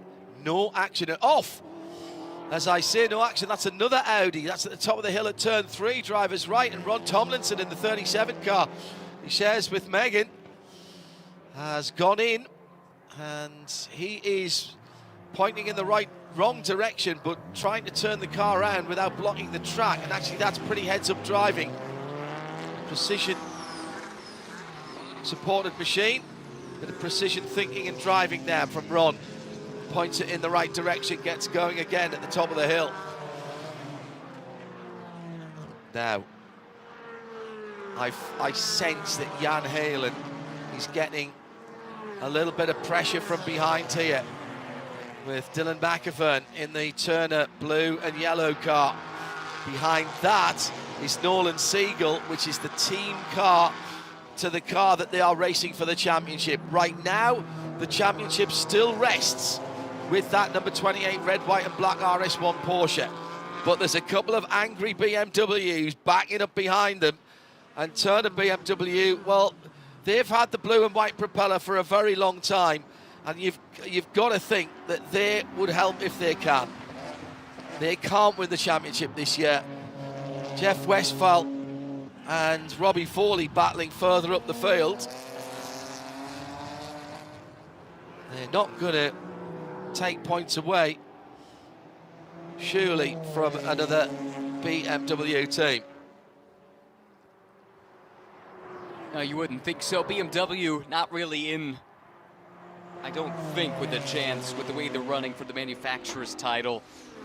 But they're in third coming into the weekend, would have some work to do to overcome that. But yeah, I think you're right. You would probably see a little bit of cooperation here and at least let the Carbon car take a shot at it, see what they can do. But, you know, no guarantees of that. The lead has come down from 4 to 3 to 2 to 1 to 0.2 of a second now. McLaren Artura, Michael Cooper, that car has got pace. And he's hoving up behind our leading machine at the moment. Copeland Motorsports Toyota Cupra, 2 seconds in 3 laps. Jackson Bell, Michael Cooper, Jeff Westphal, Robbie Foley all pitted at the same time. Robert McGuinness in 5th place is the car that is slightly out of kilter. Been out there for 26 laps now. And desperately hoping for a yellow down the inside for turn number 7. Now that's how you do that. No contact, down the inside, got the position, let the brake off.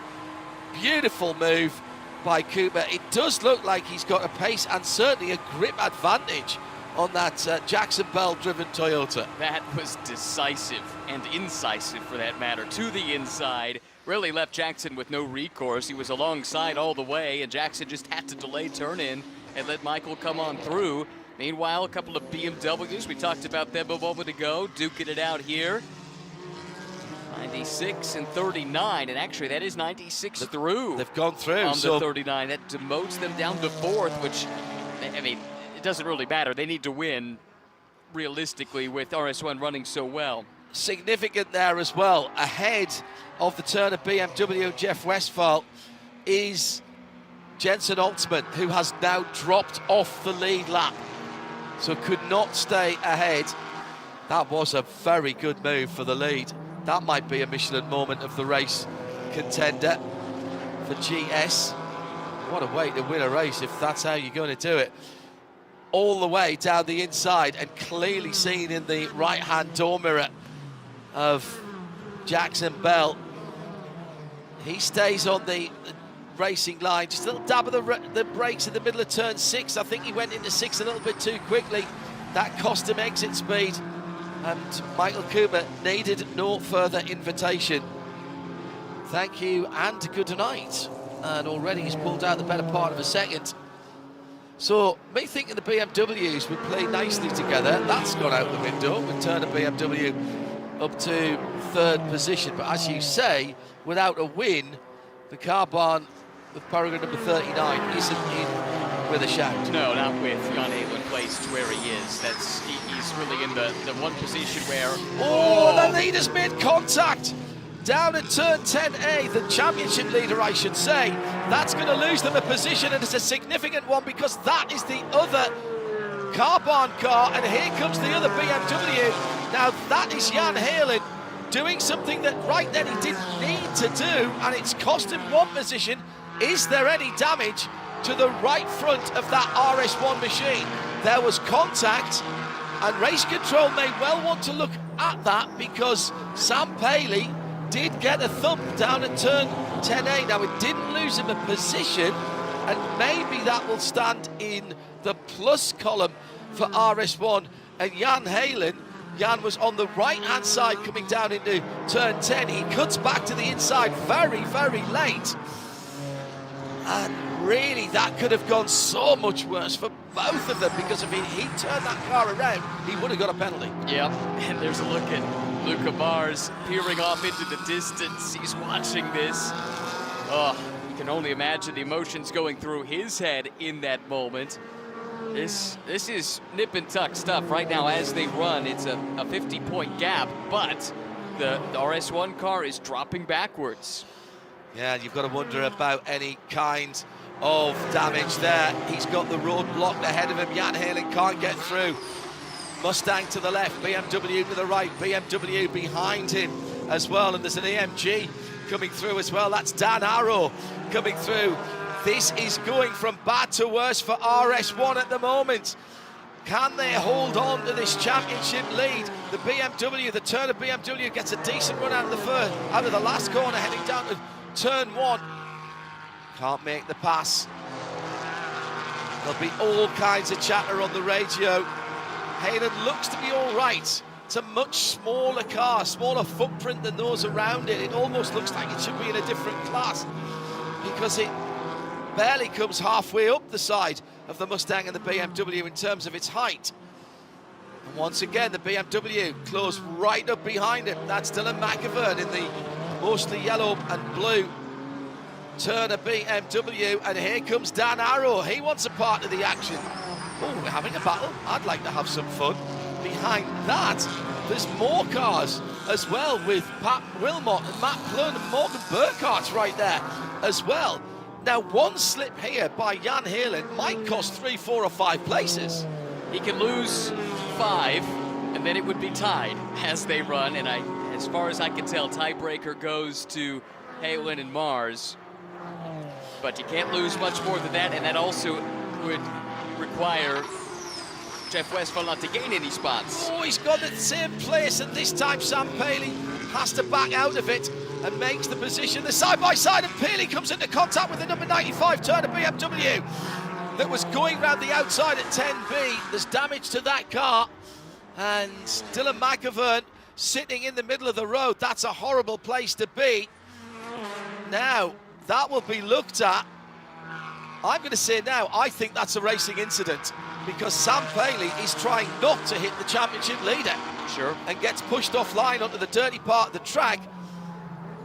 An opportunist manoeuvre from the number 95, absolutely. They come round side by side. Oh, who moved? Did the Turner BMW pinch in, or did Sam Paley move to the left? There was a little nudge. It's just the back end gets loose on Sam Paley. Can you penalise that? I don't know. I don't know. Was there a little touch between the championship leader? No, there wasn't. Paley did actually step on the brake there when he should have been hard on the throttle. Through goes Dan Arrow, by the way. That was a super move from the 57 Winward car. Let's get down to our junior in the pit lane, who's been waiting patiently for that action to die down. We'll take a BDO pit lane report. Eyes focus on the screens down on pit lane, but I've stolen Celso Neto, the Drive for Diversity Scholarship winner for IMSA in 2025. Use that funds to campaign a full season with Precision Racing LA alongside of Ryan Eversley. The season's come to an end. How do you rate the performance of yourself, the program, over 12 months? Yeah, first and foremost, I want to thank everyone that made this program possible. IMSA, all the supporting partners of the 3D Scholarship, BP Racing Fuels, Michelin Tires, Rafa Racing, Precision Racing LA. It's been a great year, a lot of learning. I come from a sprint racing background, so many new variables that we've learned this year with the driver changes, saving tires, saving fuel, but I think we've done a great job in expanding that arsenal. 3 podiums this year. We've had some great moments, some really good qualifying, basically every qualifying in the top 5, so I can be happy with that. Today, unfortunately, we have an issue with the car after the off when I avoided the Mustang, so we're just bringing the car home, which is unfortunate because the car was really quick and I think we had pace for the podium. But it's racing, it happens, especially with multi-class. But I can't thank everyone, the team enough for this year. It was a great season. Mario Biondo, team owner, for the help as well. Ryan Eversley, been a great ride for sure, and excited for next year. And part of the Diversity Scholarship program was building the business skills to build your business case. What's in the works for 2026? Yeah, for sure. It's most of the side of sport that people don't see is the business side, getting sponsors, getting the funds to be able to come out here and race. We still have support next year from the scholarship, that definitely helps, but working on my partners for some new deals and exciting things on the radar for sure. So I'm excited for next year and hopefully stay here in IMSA. Thank you, Celso. Hopefully we see you in 2026. Thank you. Hope so indeed. Really promising season for Celso and Ryan Eversley. Podium the last time out at IMS. And speaking of the TCR class, we've been fixated for good reason, I think, on GS, but very quietly and without us noticing, Denis DuPont has driven to 3rd. Remember, he restarted down in, I think it was 10th. Now, he's just ahead of Harry Gonsack. But yeah, absolutely. Well, wherever it was, it wasn't good. And it is much better now. sitting in third place. The trouble is he's still 40 points out. But if he were to be able to drive to the lead, and that's a big task, but if he did, and Godsacker finished where he runs right now in fourth, it would be enough. Sam Paley in the pit lane. This is a drive-through for the Core Motorsport Mustang. Incident responsibility with that touch. In fact, actually, they are in the pit lane having some remedial work done to that car after that contact. Well, they will have to come in under green to do that. Meantime, the battle continues in front of Jan Halen in 7th place. 6th is Nolan Siegel, trying to put another Porsche between himself and the championship leader. That's the CSM car. Very similar colours, and has caught us out more than once this year. Yes, I got to put my hand up today. It's not been my best day with that. But Robert McGinnis, this car still owes a pit stop. We've talked about it a few times. They've been out now almost 55 minutes at this stage. So you don't want to be too aggressive here if you're Nolan Siegel, knowing that car is going to be peeling off in the next 2 or 3 laps anyway. Just to tidy something up from earlier on, there was an incident reported to race control from the Ibiza Farms 44 Artura McLaren and Jensen Altsman in the number 13 Ford Mustang GT4. That incident was reviewed. It has been deemed incidental contact, no further action. And subsequently, with the pit stop, Jensen dropping out of contention and indeed off the lead lap. Number 13 now running 20th in class. Robin Liddell's making up a lot of ground, actually. He's now catching up to Billy Johnson. They had a penalty as well for a pit lane infringement, I seem to remember. He's up to 19th in class, 21st overall. Red Bull Rock Racing. And meantime in TCR, Harry Gottsager's lead is down to 20 points. It's close because Teddy Dupont continues to drive forward. He just passed James Vance to get up into second. So that's 10 points now. But now he has to find the car that has probably been the quickest on aggregate over the last 4 events, including this one, which is the Cupra. They only have the 1 win to show for it, but they were rapid at VIR and Road America. And if he can make that pass, it's good enough for the championship. Or he's got to hope that somebody can go past the number 98 Gottsager car. Meantime, change of position in GS. Yeah, that's RS1. That's Jan Halen around Nolan Siegel. So Jan was on what happened to Nolan? Because he was chasing off up the road after CSM. So where is the CSM car? Is that still ahead of them? I think, no, it's dropped back behind them, has it? Well, there's 2 with the same livery, which is just further adding to the complication here. So I think they may have caught some traffic and that split them possibly. Oh, yeah, there's the CSM but there car is going down towards McGinnis, turn 6, who should be pitting in the next 5 minutes. I feel like I've been saying that for a while. They've done it now.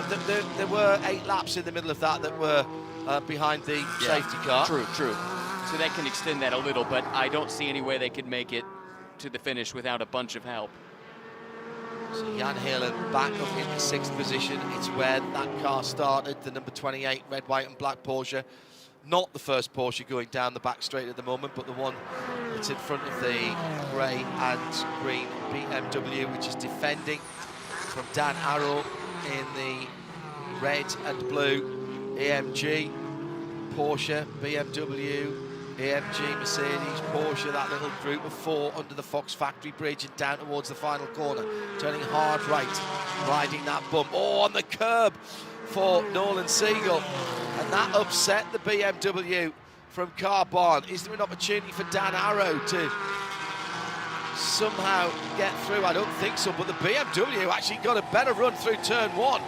Meantime, time in turn 6, the leading McLaren has, for once, a little bit of clear track in front and behind. Pulled out now 2.5 seconds on the Toyota in 2nd place, which is the Jackson Bell-driven car. Ford Koch started that machine. Copeland then in 2nd. 3rd, Turner Motorsport has now pulled out nearly 4 seconds to Jeff Westphal, and that seems like that was a pass only 2 or 3 laps ago.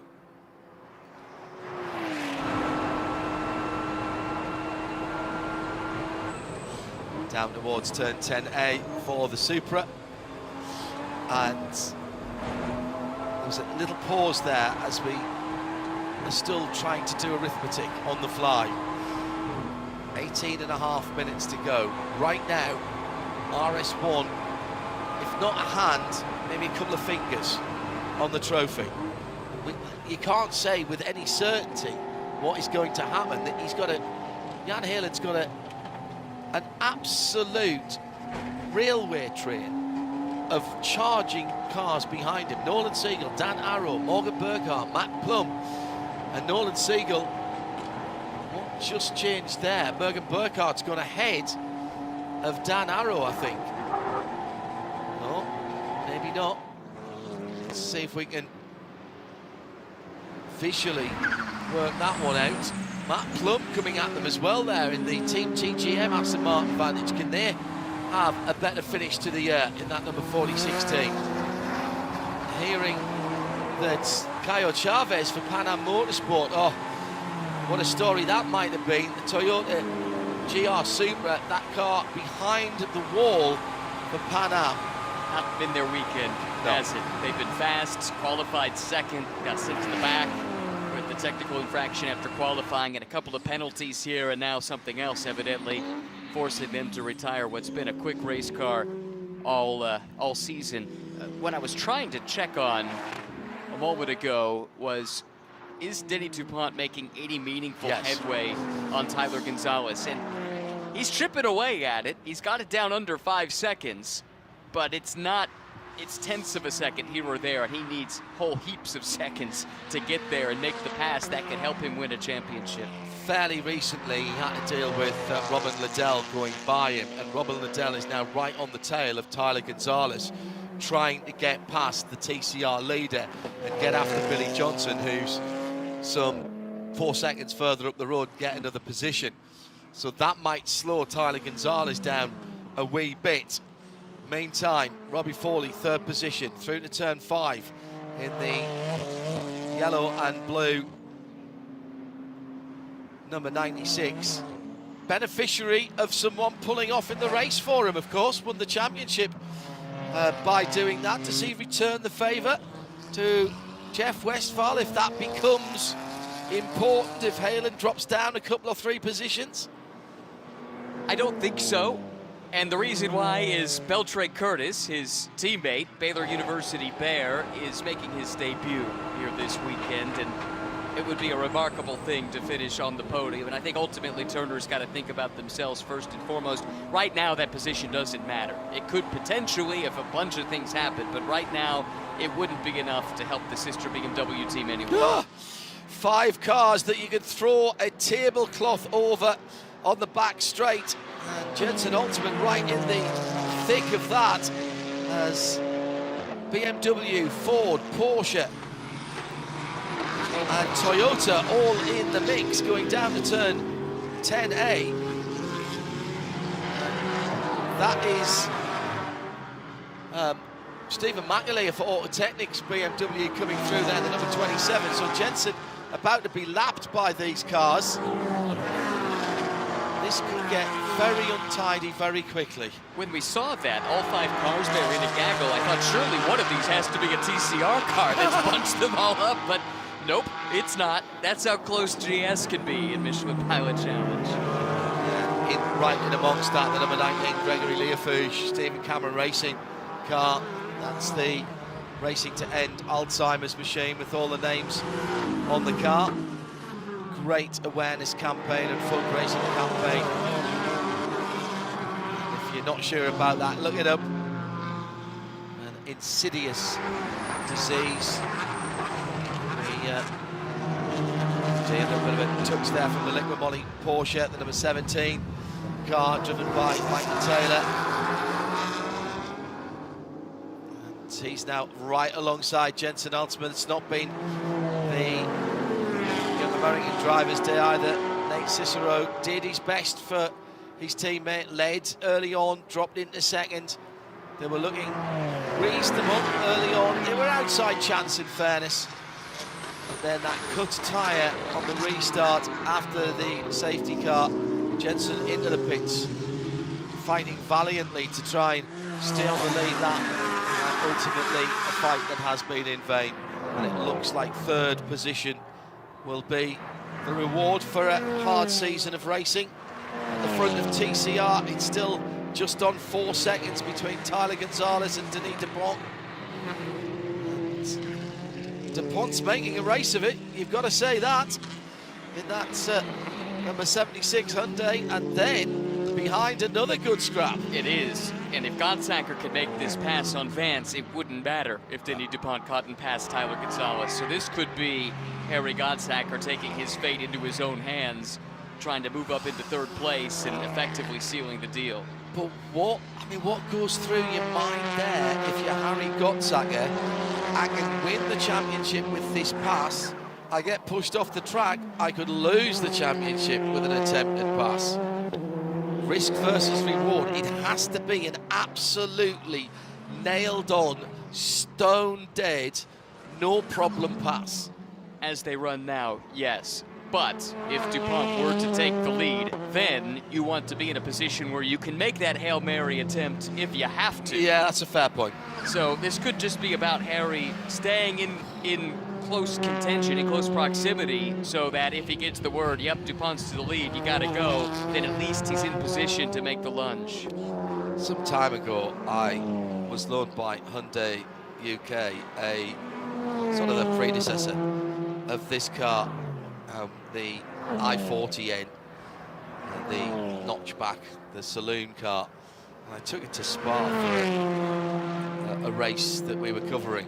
And I likened it to a little rally car because of that twittering wastegate, the chirruping that you can hear, and it's really noticeable on these TCR cars, and it really does take me back to standing on the side of tracks in forests and waiting for Group B rally cars to come through. Sam Baker has brought the car to the pit lane. He's got out the car so we can have a BDO pit lane report with Arjuna. The car running out in third with James Vance, and initially, Sam, this was meant to be a one-car program, but midway through the year, you added a second. Your father's here as well. I know CTMP, the home race, didn't go according to plan, had to get a new car, but how has this year been overall? Well, I mean, going to 2 cars shows we're having fun, or something like that. So, yeah, it's been a year learning, highs and lows. That's motorsport. Certainly, as a team, I feel we've grown immensely, and you know, we're back for 26, back with 2 cars, and everything that we've taken from this year, including CTMB, is certainly motivation, but obviously experience and knowledge. We're taking full steam into next year. So 2 cars, same drivers, same crew behind the scenes, making everything happen? Absolutely, same crew. I'd say about 90% of us from the land up north, and we have a blast, you know, from the truck rides down, staying at the Airbnbs together, to obviously doing what we love, and that's being at the racetrack.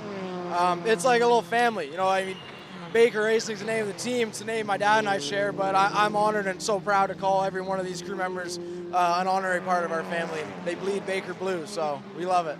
And John, they're hoping to wrap the season up with a podium.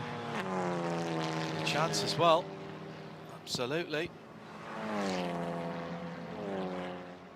Meantime, just having a look at some bits and pieces. Let me tell you a little bit about some more racing coming later on this Fast Friday. We will set the grid for the 28th running of the Motul Petit Le Mans.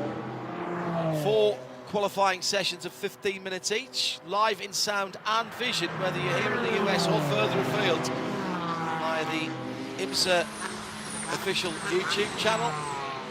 Sound on audio on IMSA Radio RS2, and we've got our video player at imsaradio.com as well. Via the drop-down menu on the left-hand side. I think it's the first option on most browsers. And still to come here, 9 minutes of racing for a championship. 9 minutes of racing that will be like 9 hours for RS1 at the moment. And we've still got to decide our Michelin moments of the race, 1 in TCR and 1 in GS. I say the pass for the lead.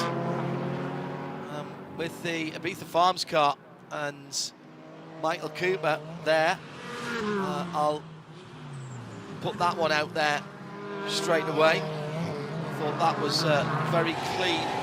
You said decisive and incisive, and absolutely there. TCR, I don't know yet, if I'm honest. Denny DuPont is pulling that Tyler Gonzalez lead down a bit. And in point of fact, DuPont has driven superbly. I'm not sure it's a moment of the race, but what a stint by Denny DuPont in that number 76 car to keep the championship hopes alive. With everything on the line, he was not dealt a great hand of cards, was he, when he jumped aboard and had the restart deep in the pack and has driven his way forward up to second, which on a normal day would be something worth celebrating, but it's not quite enough for the big goal here this weekend as they run just outside of the margin they need to win the championship. But it's been remarkable. I don't know if there's another singular moment in TCR that comes to mind just yet, but we still have nearly 8 minutes left.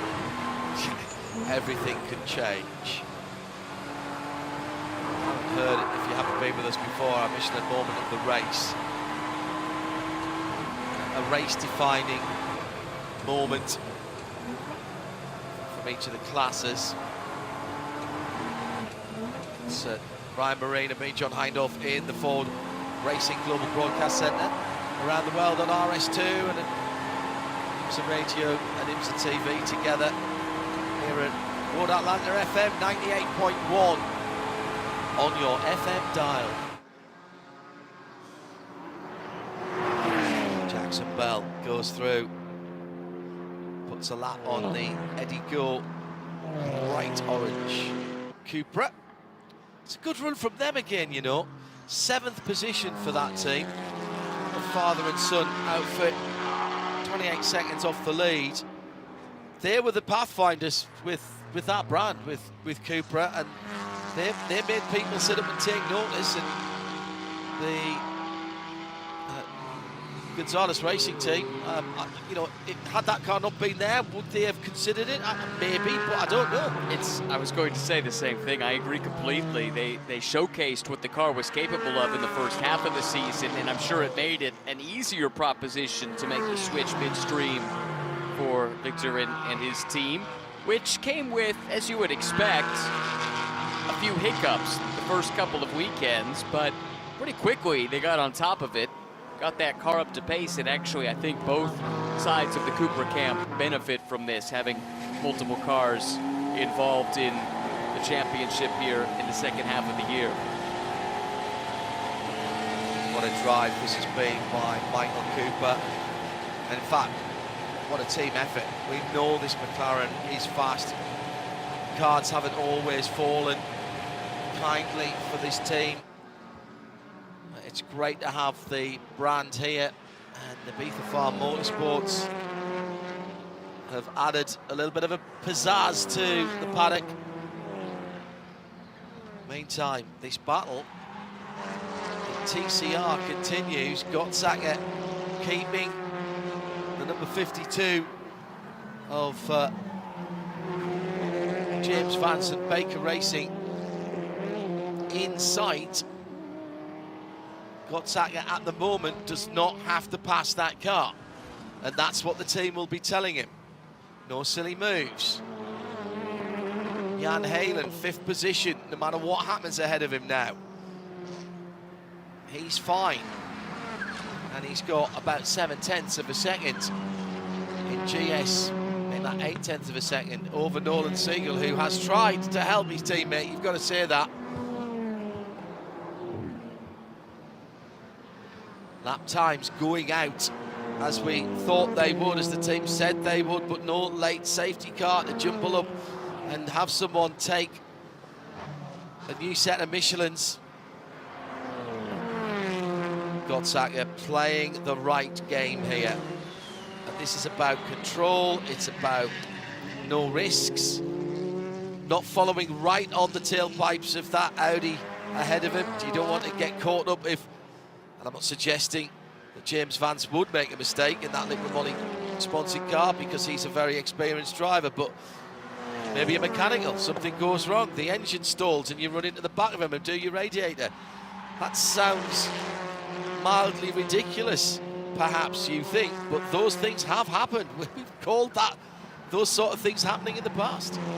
I wonder if Denny's run out of steam. It was down to 3.8 seconds. Yeah. It was up over 4 then on the last lap, and now it's up over 6 seconds first to second. So that means for Harry Godsacker, even less impetus here trying to make this pass. He's right where he needs to be. And this would be championship number 2 for Harry, 2 in 3 years. He and Robert Wickens won a couple of years ago, 2023. Did that without winning a race, interestingly enough. And for GS, it would be a second GS title for Jan Haywood. You got to go back to 2021, his last one. And we haven't talked about this enough probably this year. Luca Mars, a graduate of VP Racing Sports Car Challenge, won the GSX Championship last season in essentially the same platform of car. It was a Mustang, but it was a GT4 car. Took the step in and looked totally prepared for it. He's done GT3 racing, he's done some prototype racing, so it's not a surprise. But again, it showcases the ladder system that IMSA has within its own ecosystem. And Luke, of course, also a graduate from Wheeler Master MX5. Of course. Which is, if you want anywhere to learn racecraft and close quarters racing, there's very few series anywhere in the world, probably other than Arrive and Drive karting, Moto 3 or Classic Formula Ford, that would give you anything like that. Tension rising on the pit walls for very different teams, for very different reasons. Ibiza Farm Motorsport, this will be another win for them.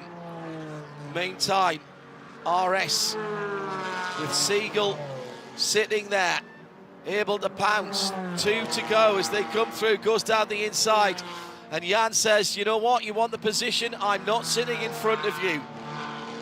Not going to give you the opportunity if anything goes wrong. I'm happy where I am. I'll take 6th place all day. There's 3 seconds back to the next car, which is another Porsche. And anyway, for the moment, Carbon not in the position to be able to capitalise, even if he did drop back. It will be 2.54 miles to go when the multicoloured Ibiza Farm Motorsports car comes through. Harry Godsacker by 20 at the moment. Denny Dupont has dropped away to 7 seconds now. Although in fairness, Tyler Gonzalez's lap time's just gone out again as well. White flag then for the leader of the race. And let's have a quick word with Arjuna. Michelin, moment of the race for GS. Anything other than the pass for the lead, Arjuna, to consider? I'll give a shout out to Robbie Foley in the Turner Motorsport 96. That car qualified outside the top 10, pitted from outside the top 10, and Robbie has driven that up into the top 3. I'll also give a shout out to Denny Dupont, who did a very similar thing after getting caught out with track positioning on the pit stops. A sterling drive to see them rise through the field. Well, it's unanimous in TCR. The Michelin moment of the race is going to go to Denny Dupont, not just for one moment, but many moments as he's driven back through and not had any contact. The championship on the line, he's done his best. Ultimately, he's going to come up 20 points short. But moment of the race then to the number 76 car in second, the Hyundai, and Denny Dupont's drive back through the field. In GS, by a vote of 2 to 1, I think it's going to the leader of the race, proving he can make a nice clean overtake in turn number 7. Nary a touch, and that's capped off a brilliant drive by both of the pilots of the Ibiza Farm Motorsports McLaren Artura, which will take another race victory. The Ibiza Farm car wins the race, wins the Michelin moment of the race, and takes the final checkered flag here at the Fox Factory 120, the last race of the season for Michelin Pilot Challenge. Second for Copeland and Toyota Supra. Robbie Foley with his new teammate is on the box in third. Jeff Westphal and Carbon, they'll come up short, but it was a valiant fight by him and his teammate Norman Siegel.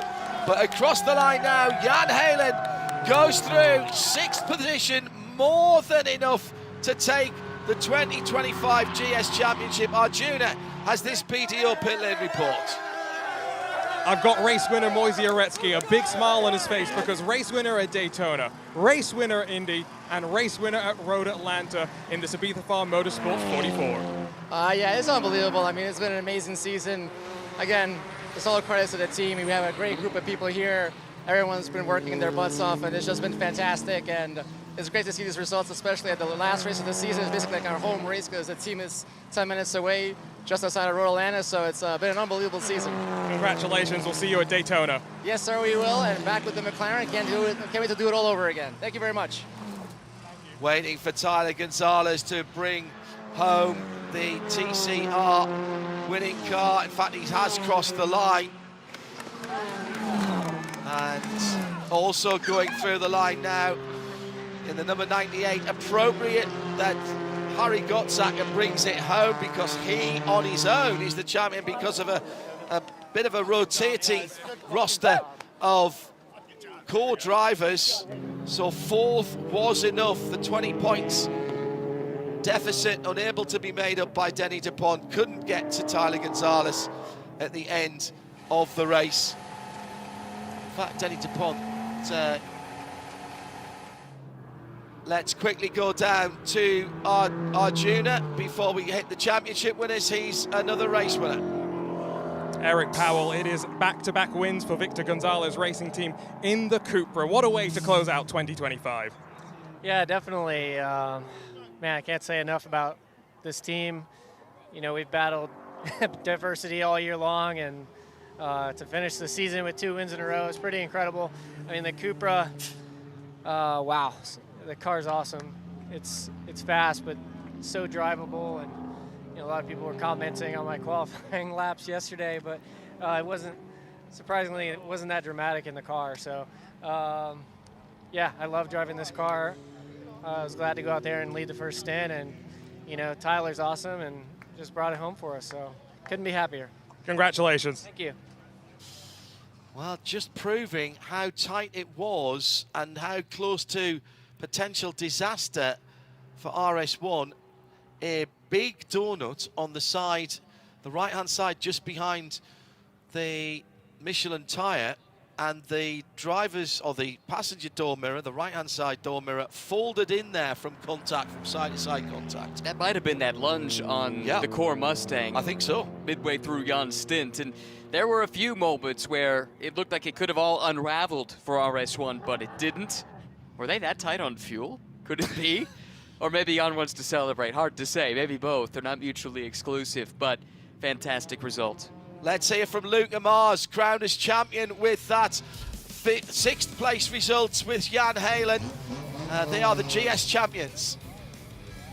For the rest of the year, Luca Mars is going to be a regular college kid, but with an IMSA Michelin Pilot Challenge Championship, and one that you guys had to fight for here at Road Atlanta. Yeah, it wasn't easy. You know, we had a really good start to the year. It was looking really good. Then we had a couple ups and downs there, and that whole last hour I was up on the pit box sweating, but I had faith in Jan, and he did what he always do. He came through, delivered a great race, made some great moves to keep us in front of some people we need to be in front of, and he got the job done. So huge thanks to the whole team, RS1, Porsche North America, Porsche Motorsports. They worked so hard all year. Justin, Carl, Mikey, everybody. They worked their butt off for us, and I'm so happy that we were able to get this championship completed. What's a memory that stands out from the year, good or bad?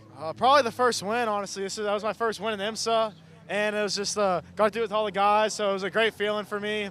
And now I got 3 wins in the championship, but I mean, that first win, that one stuck with me the most. Congrats, Luca. Enjoy the success. Thank you. Brilliant stuff. What a pairing that has been this year, Luca Mars and Jan Halen. Jan taking some steps into the WeatherTech SportsCar Championship this weekend with a different manufacturer as well. Yes, it's true. He'll be with Magnus, joining John Potter and Spencer Pompelli this weekend, which I know he's excited about. But this team will be making a step into the WeatherTech Championship next year. Michelin Endurance Cup program announced just yesterday. They've got some GT3 experience before in another paddock, but look, this is a team that can execute at a high level. We saw it all year long in Pilot Challenge, and here they are once again. That Victor Gonzalez racing car looks like it's just rolled out of the truck. It's so shiny. A grey car you don't think would look that good, and it looks absolutely pristine. Margin of victory in the championship, by the way, for GS 70 points in the end. Tyler Gonzalez getting out of the car now, and that's there. Cody Powell alongside him. It's their second race win in a row. And we're going to try and get a word with Harry Gottsaka as well, with Arjuna fighting down there for our BDO pit lane reports. Whilst that happens, let's remind ourselves it was 20 points between Gottsaka and the 76 crew in second, with the, I mean, really, really bad luck for the Honda crew in third. Carl Whitmer and LP Montour really came in here. It was theirs to lose, and unfortunately they lost it, and probably not through their own fault. Overheating problem, we think, is probably done for them this weekend. Has to be frustrating the way they fought back to take the points lead coming into the finale, but not the result they were looking for. Harry Gottsaka, solo championship, yes, but let's give a shout out first to Mason Filippi, his co-driver most of the season. He had to miss Watkins Glen, so they called in Parker Chase, who is no stranger to this paddock and a lifelong friend of Harry Gottsaka. The two grew up in karting in Texas together, and Parker delivered. I mean, they finished third at Watkins Glen in that race when Mason was off at the Nürburgring. So let's give him some recognition as well for the part that he played in helping Harry get the title here this year. Your memories? I went down to the line. We maybe didn't have the door-to-door and the on-the-fly arithmetic we thought we might have to, but what a season. It was, and it all started at Daytona with the great battle. Interestingly enough, it was Michael Cooper and Jan Hagelin fighting for the win there, and Michael held him off, a sign of some of the speed to come for them, capping off the season with a couple of wins, but then also the championship run began there for RS1 too. Well, it's fitting that the champion in TCR gets the final word. Arjuna with a BDO pit lane report, our final one of the season. Harry, congratulations. Now a two-time champion in this TCR class in the IMSA-Michelin Pilot Challenge, and one that you were fought to fight all the way to the very end. Yeah, you know, it came down to positions. Dennis was really fast. All of the Elantra and TCR cars are always fast at Atlanta. Today was just a battle of attrition. Tire wear was key, but we did it. Finished where we needed to be, and we're on the top step at the end of the day. And what a team Brian Herder has put together, right? 1 and 2 at the end of the championship. So many strong cars across the season as well.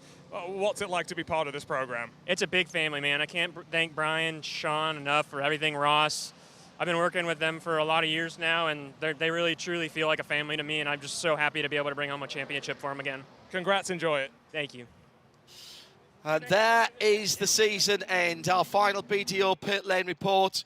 Thank you to everyone who's been a part of the coverage, either in the Ford Racing Global Broadcast Centre or out in our BDO pit lane.